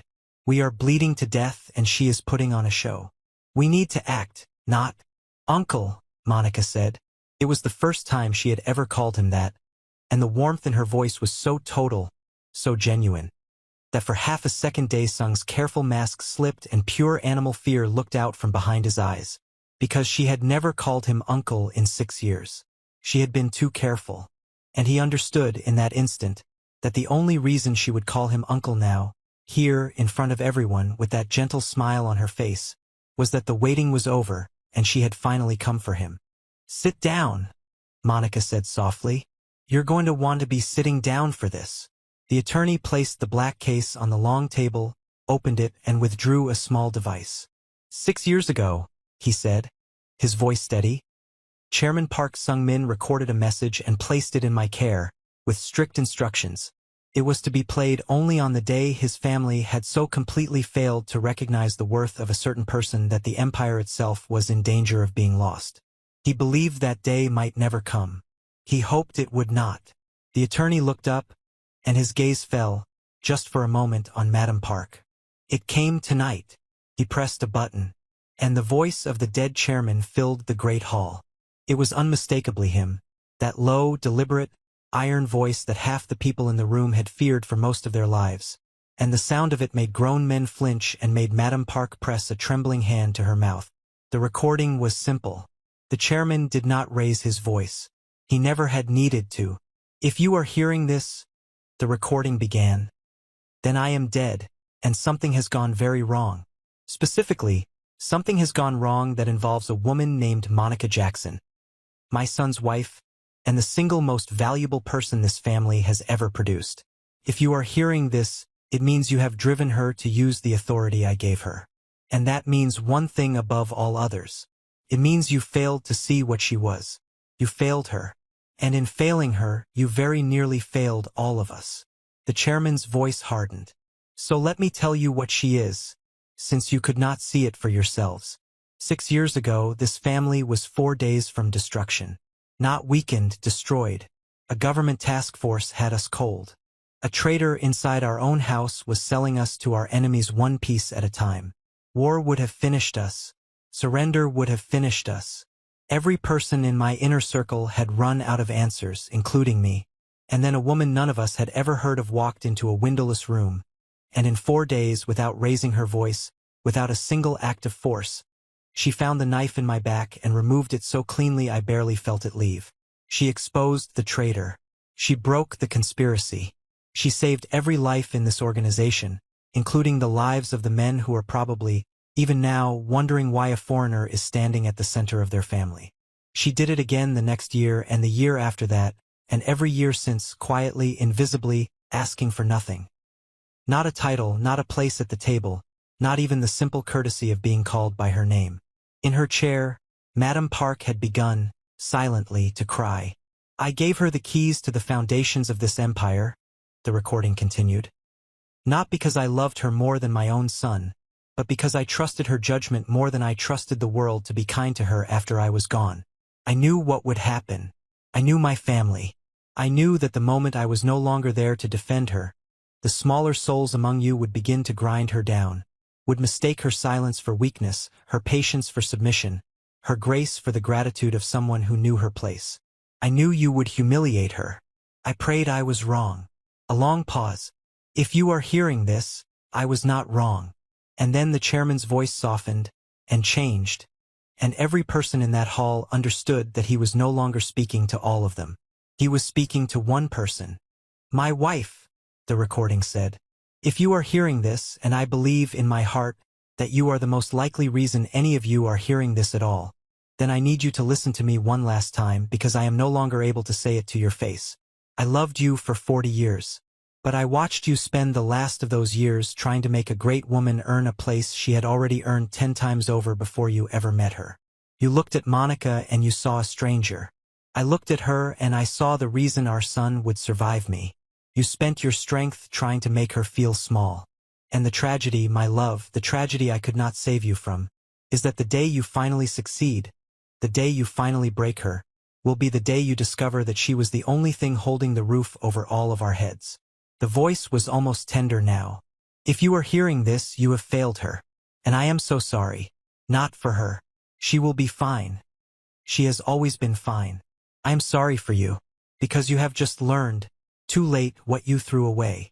The recording clicked off. The silence in that hall was the deepest silence any of them had ever known. Junho had not moved through the entire recording. He stood at the head of the room where he had spent 4 hours failing to save an empire, and he listened to his dead father's voice explain, with terrible patience, everything he himself had been too proud and too blind to see for 6 years. He heard his father say that Monica was the reason he would survive. He heard his father say that he had given her the keys because he trusted her judgment more than he trusted the world to be kind to her.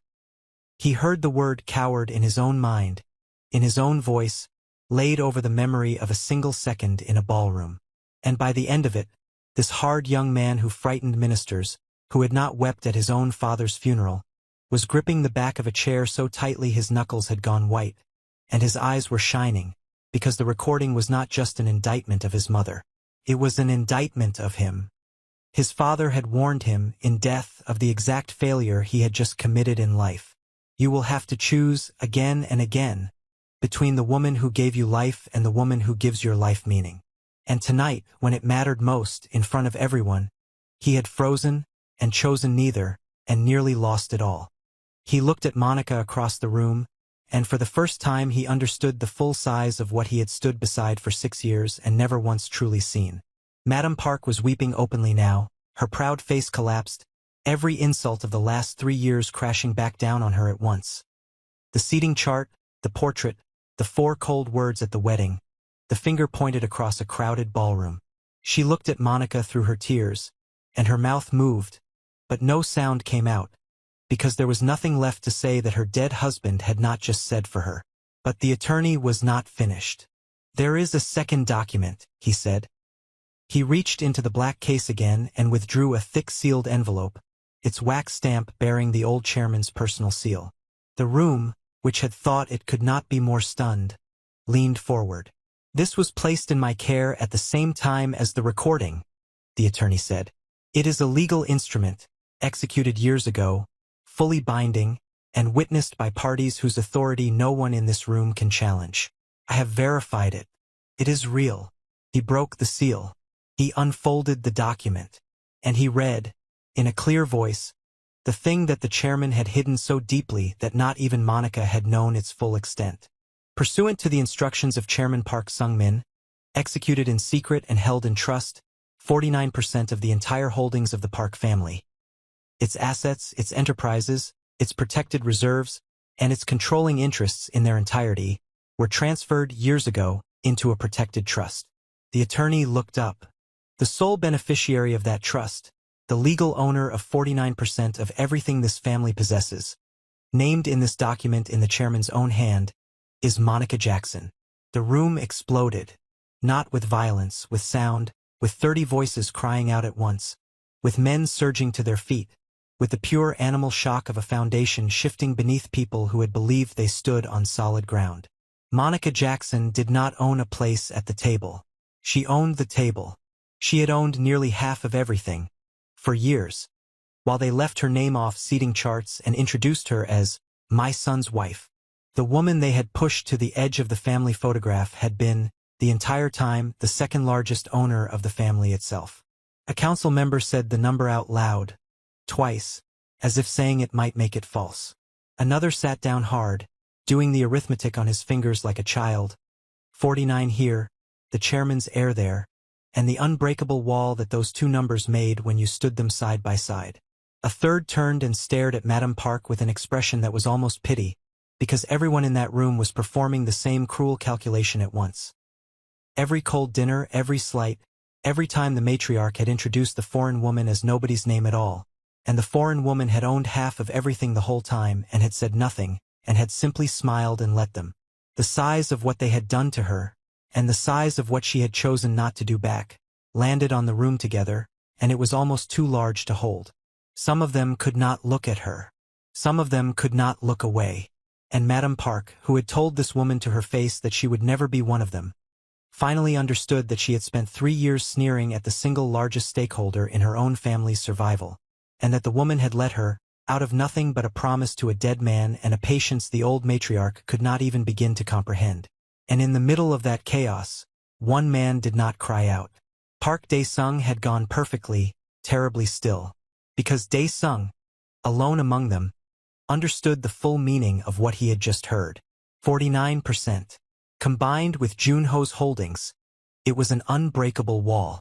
There was no faction he could build, no executives he could bribe, no patient decades-long plan that could ever overcome it.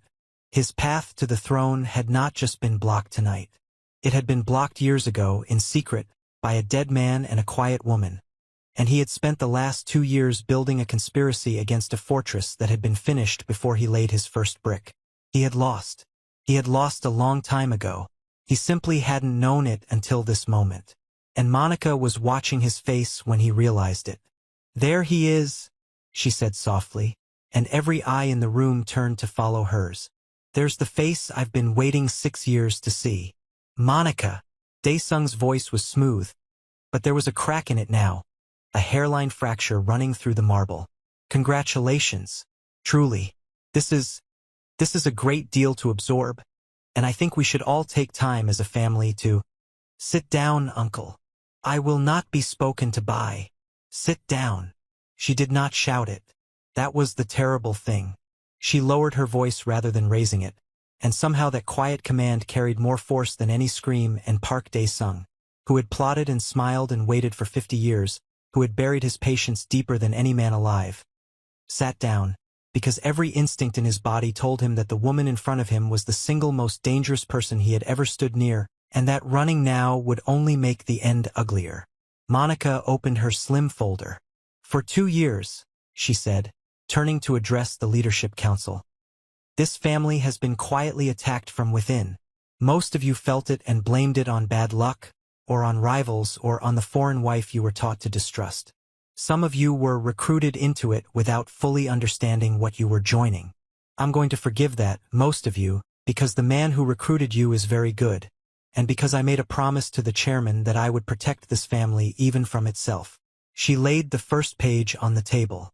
"But the man at the center of it gets no forgiveness, because he didn't do it out of greed or fear or weakness. He did it because he has wanted this family's throne since before our chairman was old enough to sit on it, and he was willing to burn the whole house down to finally take it." "This is slander," Daesung said. "This is a desperate, jealous—" "Director Huang," Monica said, "would you come stand beside me, please?" And the old man who had wept in the ballroom, who had served the family for 31 years, who had been in the windowless room the night the ghost architect first arrived, who Daesung believed with absolute certainty was a loyal soldier in his own secret army, walked to the front of the room and stood beside Monica Jackson, and turned to face the Leadership Council, and the look on Park Daesung's face was the look of a man watching the floor open beneath his feet. "6 months ago," Director Huang said, his voice shaking but clear, "Park Daesung came to me. He believed I shared his contempt for the chairman's foreign wife. He invited me into a faction he had built in secret, a faction of senior men prepared to move against Monica Jackson and seize control of this family at the first opportunity. He gave me names. He gave me plans. He told me, in his own words, that the gala tonight was to be the night it began, that Madame Park would break the foreign wife in public, that the family would fracture, and that in the chaos he would step forward to save us all." The old man's voice broke, then steadied. "I told Monica everything, every name, every plan, the same night he recruited me, because I was in that windowless room 6 years ago, and I know exactly what this family owes her, even if the rest of you forgot." Monica laid page after page on the table, and they were not slander, they were not jealousy. They were the meticulous, patient, 6-year harvest of a woman who never forgot anything and never moved until the board was hers. Forged documents traced to Daesung's own hands. Bribes traced to his accounts. The names of every executive he had recruited. Communications, dates, payments, the entire architecture of a conspiracy laid bare in front of the 30 most powerful people in the organization, including the men whose own names were on those pages, who now sat frozen, understanding that they had backed the wrong side, and that the right side had been watching them the entire time. What happened next was the sound of a conspiracy dying. One of the recruited executives, a thin, sweating man named Director On, whose name sat near the top of Monica's 3rd page, shot to his feet. "I was misled," he blurted, his voice cracking, pointing a shaking finger at Daesung. He told me it was about protecting the family from foreign influence. He never told us it was I have served this family for 19 years, I would never. He turned to the council, desperate. He recruited me. He recruited all of us. He is the one who. Sit down, you coward, snarled another of the named men, half rising himself. We agreed. We agreed to nothing, unshrieked. And just like that, in front of the entire leadership council, the secret faction that Park Dae-sung had spent 2 patient years assembling turned on itself and on him, each frightened man scrambling over the others to be the first to denounce the leader they had followed an hour ago. They had been loyal only as long as he was winning. The moment Monica laid the evidence on that table, his army had become 30 pounds of dead weight tied to his ankles, and they all knew how to swim. Dae-sung watched them abandon him one by one, and something in his face finally cracked all the way through. Not at Monica's evidence, not at the recording, not at the 49%, but at this, the sight of the men he had bought scrambling to sell him back at a profit. You see what she's doing, Dae-sung said, his voice rising for the first time all night, losing its smooth and patient music. She's turning us against each other. This is what she does. This is what she has always done. She is not loyal to this family. She froze the entire empire tonight. She nearly destroyed all of us. And you are going to take her word over the blood of the man who founded. I froze it, Monica agreed calmly. And an hour ago I turned it back on, which is more than you ever did for this family in 50 years of smiling at its funerals. I didn't destroy the empire, uncle. I showed everyone in this room that I could, and then I chose not to. That's the difference between us. You spent your whole life wanting to own this family. I've spent 6 years protecting it from people exactly like you. She turned back to the council, unhurried. But you don't have to take my word for anything. That's the beauty of patience. You don't argue. You just wait until you have so much proof that there's nothing left to argue about. She laid down the final page. So look at the pages. Look at his accounts. Look at the names. And then look at the man who's shouting. And ask yourselves which of us has been lying to you, and for how long. The council looked. And the looking was the end of him. You leaked a forged document about me, Monica said, walking slowly down the length of the table. It took me 90 minutes to take it apart. I told you then to think carefully about whether you could afford this game. You bribed executives to move against me. I knew their names before they finished counting your money. You sabotaged operations to make me look incompetent. The operations were bait, and your men walked into every one. For 2 years you have been playing chess against me, uncle, and the entire time, you never once understood that you were not my opponent. She stopped directly in front of him. You were my project. I have been building this moment, this room, this exact night, for longer than you have known I was a threat. The gala wasn't your trap. It was mine. I just let you believe you'd built it, because a man defending a trap he thinks is his own is far easier to catch than a man who knows he's been hunted. Dae-sung stared up at her, and the last of the marble cracked and fell away, and what was left underneath was just a frightened old man who had wasted his whole life wanting something he was never going to be allowed to have. You can't prove, he began. I just did, Monica said, in front of 30 witnesses, including the leadership council, which, under the laws of this family, has the authority to strip a member of everything. Authority, wealth, position, every privilege the family name has ever given you. She turned to the council. You've seen the evidence. You've heard the recording. You know what he is now. So I'll let you do what the chairman built you to do. The vote did not take long. It was not even close. Park Dae-sung was stripped of his authority, his wealth, his position, and every privilege of the family name, by a unanimous voice of the leadership council, while the man himself sat motionless and watched 50 years of patience turn to ash. And when it was done, when the last voice had spoken, the family's security, the same men, some of them, who had been on that rooftop 6 years ago, came forward and took him by the arms, and lifted him from his chair, and walked him out of the great hall while every powerful person he had ever smiled at watched in silence. He did not weep. He did not protest. At the doors, he stopped, and he looked back at Monica Jackson, and he said the only true thing he had said all night. My brother chose well, he said quietly. I should have known. He always chose well. And then he was gone, and the great doors closed behind him, and the conspiracy that had taken 2 years to build and 6 years to crush was finished, all at once, in a single night. The hall was very quiet. Then Beck stood up. The broad-shouldered captain who had laughed at Monica 6 years ago, who had called her a secretary on the worst night of the family's life and then spent 6 years quietly learning how wrong he had been, rose from his seat at the council table and walked into the open space at the center of the room. And in front of the entire leadership of the family, this enormous, frightening man, who had broken more people than he could count, who feared nothing and no one, lowered himself onto one knee before Monica Jackson and bowed his head. "The first night you came to us," Beck said, his voice rough, "I insulted you in front of the chairman. You looked at me like I was weather." A low, surprised ripple of something almost like laughter moved through the room. "I told the young master once that I would follow you into a fire. I never said it to your face. So I'm saying it now in front of everyone, while it costs me something to say it." He looked up at her. "I should have knelt to you 6 years ago. I'm only sorry it took the rest of them this long to catch up." And one by one, around that great hall, the most powerful people in the country rose from their seats and bowed. Captains, executives, ministers, the whole machinery of an empire lowering its head, at last, to the woman it had spent years pretending could not see. Some of them bowed out of fear, some out of shame, a few, the wiser ones, out of something closer to awe. But all of them bowed, and Monica Jackson stood and received it the way she had received every insult before it. Quietly, without flinching, without a flicker of triumph on her face. She had never needed their bowing. That was precisely why she had finally earned it. Slowly, every face in the room turned toward Monica Jackson.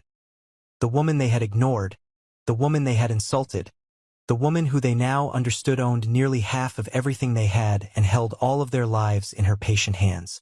And for the first time in 6 years, not one of them was looking at her as though she were nobody. Jun-ho crossed the room to her. The empire was still frozen behind them. The lights were still off all over the great house of the family's power, waiting for one hand to turn them back on. But he was not thinking about the empire. He was thinking about a single second in a ballroom, hours ago, when his wife had needed him and he had hesitated, and he had watched a door close behind her eyes. "Monica," he said. His voice was raw. "I should have stopped my mother the moment she opened her mouth.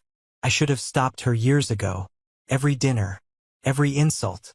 I told myself I was keeping the peace. I was being a coward, and I let them treat the most important person in my life like a guest in her own house. And tonight I stood there and watched it happen one more time and I froze." He swallowed. "If choosing you means standing against everyone in that room, against my own mother, against this whole family, then I'll do it. Right now. In front of all of them. I should have done it years ago." It was everything she had waited to hear. And Monica Jackson looked at the man she loved, and her eyes were not cold, but they were not soft either. They were tired, in the way a person is tired after carrying something heavy for a very long time. "I believe that you mean it," she said quietly. "Tonight. I believe you mean it tonight."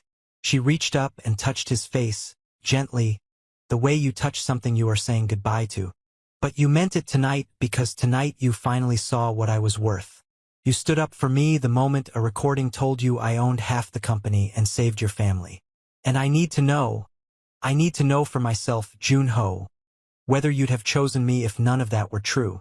Whether you'd have chosen me when I was just the quiet woman they ignored at dinner. Because that's the woman who needed you to choose her. And that's the woman you let them grind down for 3 years." She lowered her hand. "I'm not angry.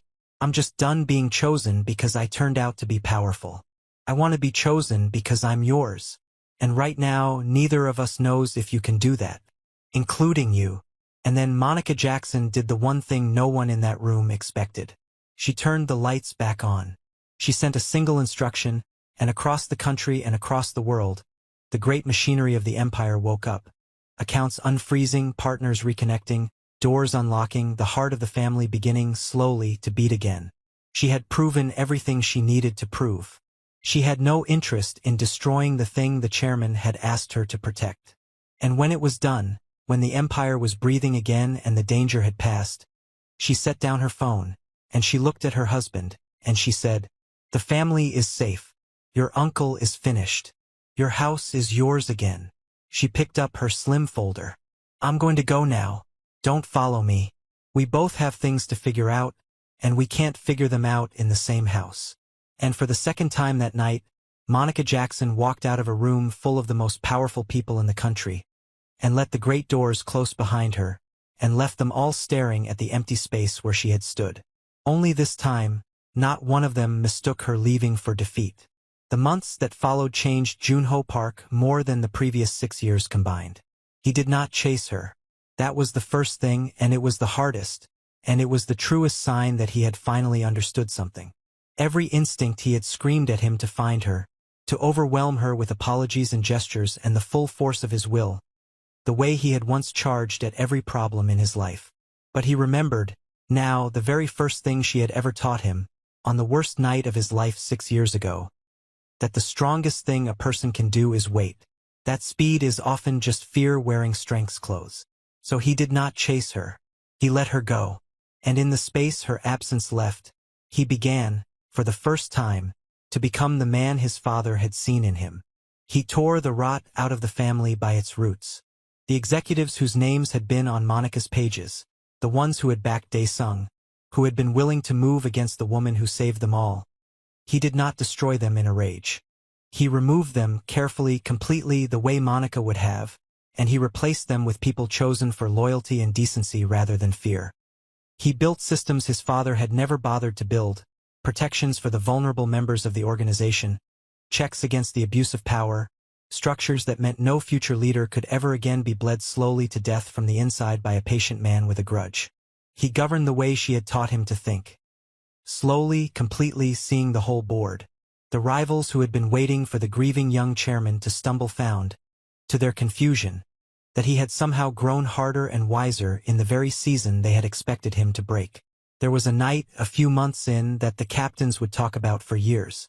A rival house, smelling what they thought was weakness, made a move on one of the family's territories. A real provocation, the kind that the old Junho would have answered within the hour with overwhelming force, the kind Beck and the other captains were already straining at the leash to punish. They gathered in the war room expecting their chairman to unleash them. Instead, Junho sat at the head of the table for a long, silent moment, and then he asked a single question. "What does this rival want us to do?" The captains looked at one another. "They want us to come hard and fast," he answered himself.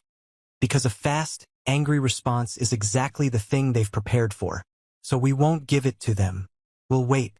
We'll find out who's funding their courage, and we'll close that door quietly. And in 3 weeks they'll discover they picked a fight they can no longer afford to finish." Beck stared at him and then began, slowly, to laugh, because he had heard that exact reasoning before, 6 years ago, from a woman in a borrowed office. "She taught you that," the old captain said. And Junho, after a moment, said quietly, "She taught me everything that matters. I just stopped being too proud to use it." 3 weeks later, the rival house withdrew, exactly as he'd said, and not a single member of the family had been put in harm's way. He governed the way she had taught him to think. Slowly, completely, seeing the whole board. And in the quiet of the great house, Madame Park lived alone with what she had done. The house felt enormous now, and empty, in a way it never had when the foreign daughter-in-law she had despised was in it. She found herself listening for footsteps that did not come. She replayed the gala in her mind 100 times a day. The finger she had pointed, the words she had chosen, the 600 faces she had performed her cruelty for, and each time it ended the same way, with her dead husband's voice telling her, gently, that the day she finally succeeded would be the day she learned what she had thrown away. She had succeeded. She had broken the quiet woman in public at last, exactly as she had always wanted. And she had been right about one thing all along. She was not, herself, the foundation of anything. She had only ever been standing on a wall built by the woman she had spent 3 years trying to tear down. She went to see Monica alone in the end. No guards. No status. No prive. She found Monica in a small, plain apartment that held nothing of the empire in it. No trappings, no luxury, just books and quiet and a window that looked out over an ordinary city. The most powerful woman in the country lived like someone who had never needed any of it because she never had. Madame Park stood in the doorway for a long moment. Then, slowly, with the great difficulty of a proud woman doing a thing she has never once done in her life, she bowed. Deeply. All the way down. "I have come to apologize," she said, to the floor. "Stand up, Madame Park," Monica said quietly. "No. Please. Let me do this properly." The old woman's voice trembled. "I spent 3 years trying to make you earn your place in our family." She stayed bowed. "I left your name off the chart. I pushed you to the edge of the photograph. I would not even say your name. I made you small, in private and in public, because I told myself you had not earned the right to be one of us." She finally straightened, and her face was wet, and there was nothing left of the matriarch in it at all. "When the truth is that you had earned it 100 times over before I ever met you. You saved every one of us. You owned half of everything and you let me treat you like a beggar at our table. And you never said a word, because you had promised my husband you would protect this family, even from me. Especially from me." She pressed a hand to her mouth. "I spent years trying to make you earn your place, when I should have spent them being grateful you chose to stay." Monica was quiet for a long time. Then she crossed the room, and she took the older woman's hands. The same gesture she had once made to a trembling old director, the steady hands closing over the shaking ones, and she said, "I forgave you a long time ago, Madame Park." The old woman began to weep in earnest. "I forgave you years ago," Monica went on gently. "Probably at the wedding, when you raised your glass to my son's wife, and couldn't say my name. I understood you then. You were a woman who had been taught her whole life that her worth was her rank, and her rank was her name, and here was a stranger with no rank and no name who your own husband valued above everything. Of course you fought me. You were fighting for the only thing you'd ever been told you were." She held the old woman's gaze. "So yes, I forgave you. A long, long time ago. Then," Madame Park's voice broke with desperate hope, "then you'll come back? You'll come home." And Monica's face, kind as it was, did not change. "Forgiveness doesn't erase consequences," she said softly. "I forgive you. That's a gift I give to myself as much as to you. I refuse to carry that weight any longer. But forgiveness is not the same as pretending it didn't happen. You don't get to grind a person down for 3 years, break them in front of 600 people, and then have everything restored the moment you understand what they were worth. That isn't how it works. That isn't how it should work." She let go of the old woman's hands, gently. "I'm glad you came. I mean that.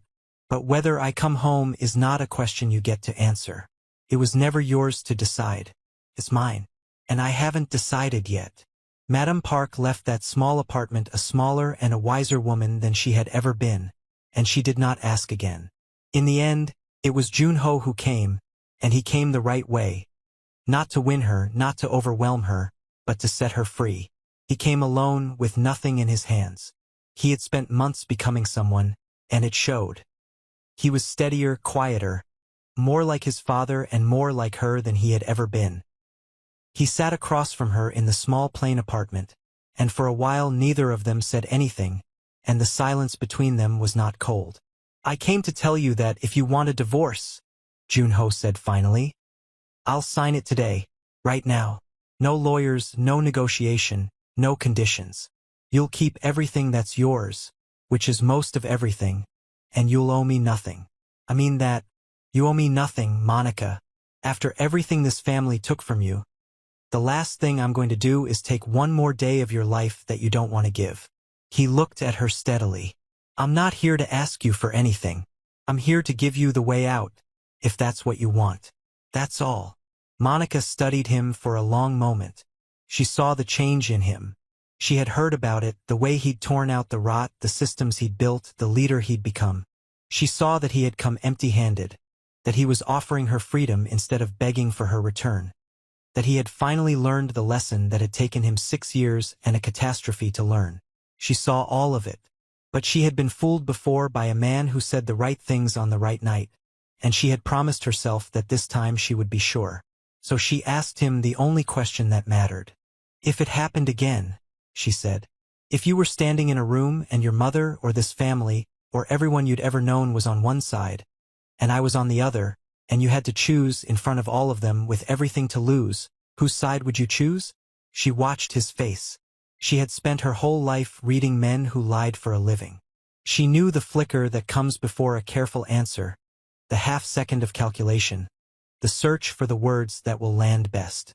She had seen it in him once in a ballroom in the single second that had cost them everything. She watched for it now. It did not come. There was no hesitation. No pause. No flicker of calculation. No search for the right words, no half-second where his pride and his fear went to war. He looked at her, and he answered before she had finished asking, the way a man answers a question he has already lived the answer to 1,000 times in the dark. Yours, Junho said, and this time she believed him. Not because of what he said, anyone can say a word. She believed him because of the months behind the word, the man he had become while she was gone, the way he had come to set her free instead of to keep her. She believed him because he had finally learned to choose her when there was nothing in it for him, when she was just a woman in a small apartment who owed him nothing and could walk away clean. He had chosen her anyway. He would have chosen her if she'd owned nothing at all. That was the only thing she had ever needed to know. Okay, said Monica Jackson softly, and that was the beginning of the rest of it. 1 year later, the empire was stronger than it had ever been.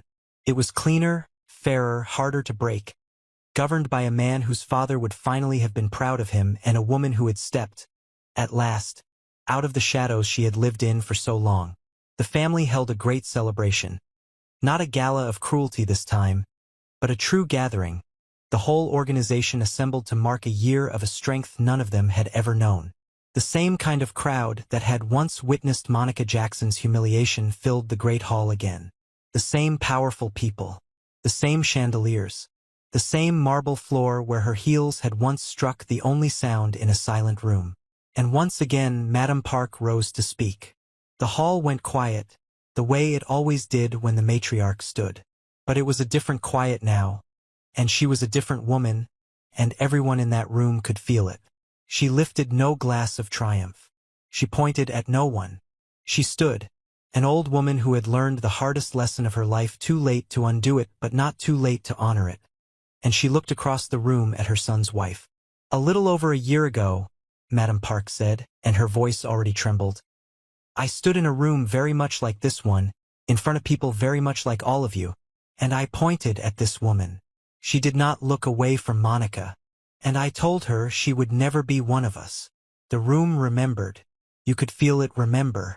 The old shame of that night moved through the crowd like a cold draft. Madame Park's voice shook harder. But she did not stop. I was wrong, she said. And then the proudest woman any of them had ever known did the thing she had done only once before, in a small plain apartment with no one watching. Except this time the whole family watched, the whole empire watched. 600 of the most powerful people in the country watched as Madame Park turned to face Monica fully, and bowed. Deeply. All the way down. The bow of a matriarch to the true power of her house. The bow she should have given 6 years ago, and did not, and now gave in front of everyone, with tears running freely down her face. The greatest honor this family ever received, Madame Park said, her voice carrying to every corner of the silent hall, exactly as her cruelty once had, was the day Monica Jackson chose to join it. The same crowd that had once watched a woman be humiliated now watched her be honored. And the symmetry of it was so complete that more than one hardened captain in that room had to look at the floor and blink. Monica did not gloat. She had never once, in 6 years, allowed herself the small pleasure of gloating, and she did not start now. She stood and received the apology the way she had received the insult that mirrored it. Quietly, without flinching, her face calm and unreadable, the same patient stillness she had worn at the edge of every photograph she had ever been pushed to the margin of. But those who knew her best, the handful of people in that room who had learned to read the small country of her face, Junho, Director Huang, Old Beck watching from the side, saw the one thing she allowed herself. Not triumph, not vindication, something quieter and far more rare. For the first time in 6 years, the woman who had carried an entire empire on her invisible shoulders looked, simply, at peace. Junho crossed to his wife and took her hand. And Monica Jackson, the ghost architect, the woman who had walked into the worst night of an empire's life and saved it without raising her voice, the woman they had left off the seating chart and pushed to the edge of the photograph and told, to her face in front of everyone, that she would never belong, stood exactly where she had always belonged. Not at the edge, not as a guest, at the center, at the top, the quiet woman they had all underestimated, holding the hand of the man who had finally learned to choose her, while the woman who had once tried to break her wept with gratitude that she had stayed. Madame Park smiled through her tears, and somewhere in that smile, and in the hand Junho held, and in the whole impossible journey from a pointed finger to a deep bow, was the only lesson Monica had ever really tried to teach anyone. The lesson the chairman had seen, the lesson Junho had nearly lost her learning, the lesson that an entire empire had needed 6 years and a near collapse to finally understand. That gentleness is not weakness. That patience is not surrender. That a quiet woman is not a small one. And that the people who mistake your silence for your absence will always, eventually, learn the difference. Usually on the day you decide, at last, that the waiting is done. They had needed 6 years and a near collapse to learn it. Monica Jackson had known it her whole life. And that, besties, is the story of the woman they swore would never be one of them, who turned out to be the only reason any of them survived. If the story moved you, do me one last favor. Smash that like button, subscribe and turn on the bell for more stories where the quiet, underestimated woman rises and the people who counted her out live to regret it, and drop a comment telling me your favorite moment. The recording, the 49%, the bow, or that final one-word answer. Share this with someone who needs the reminder, and I'll see you in the next one. Be loved, be feared, be both, always.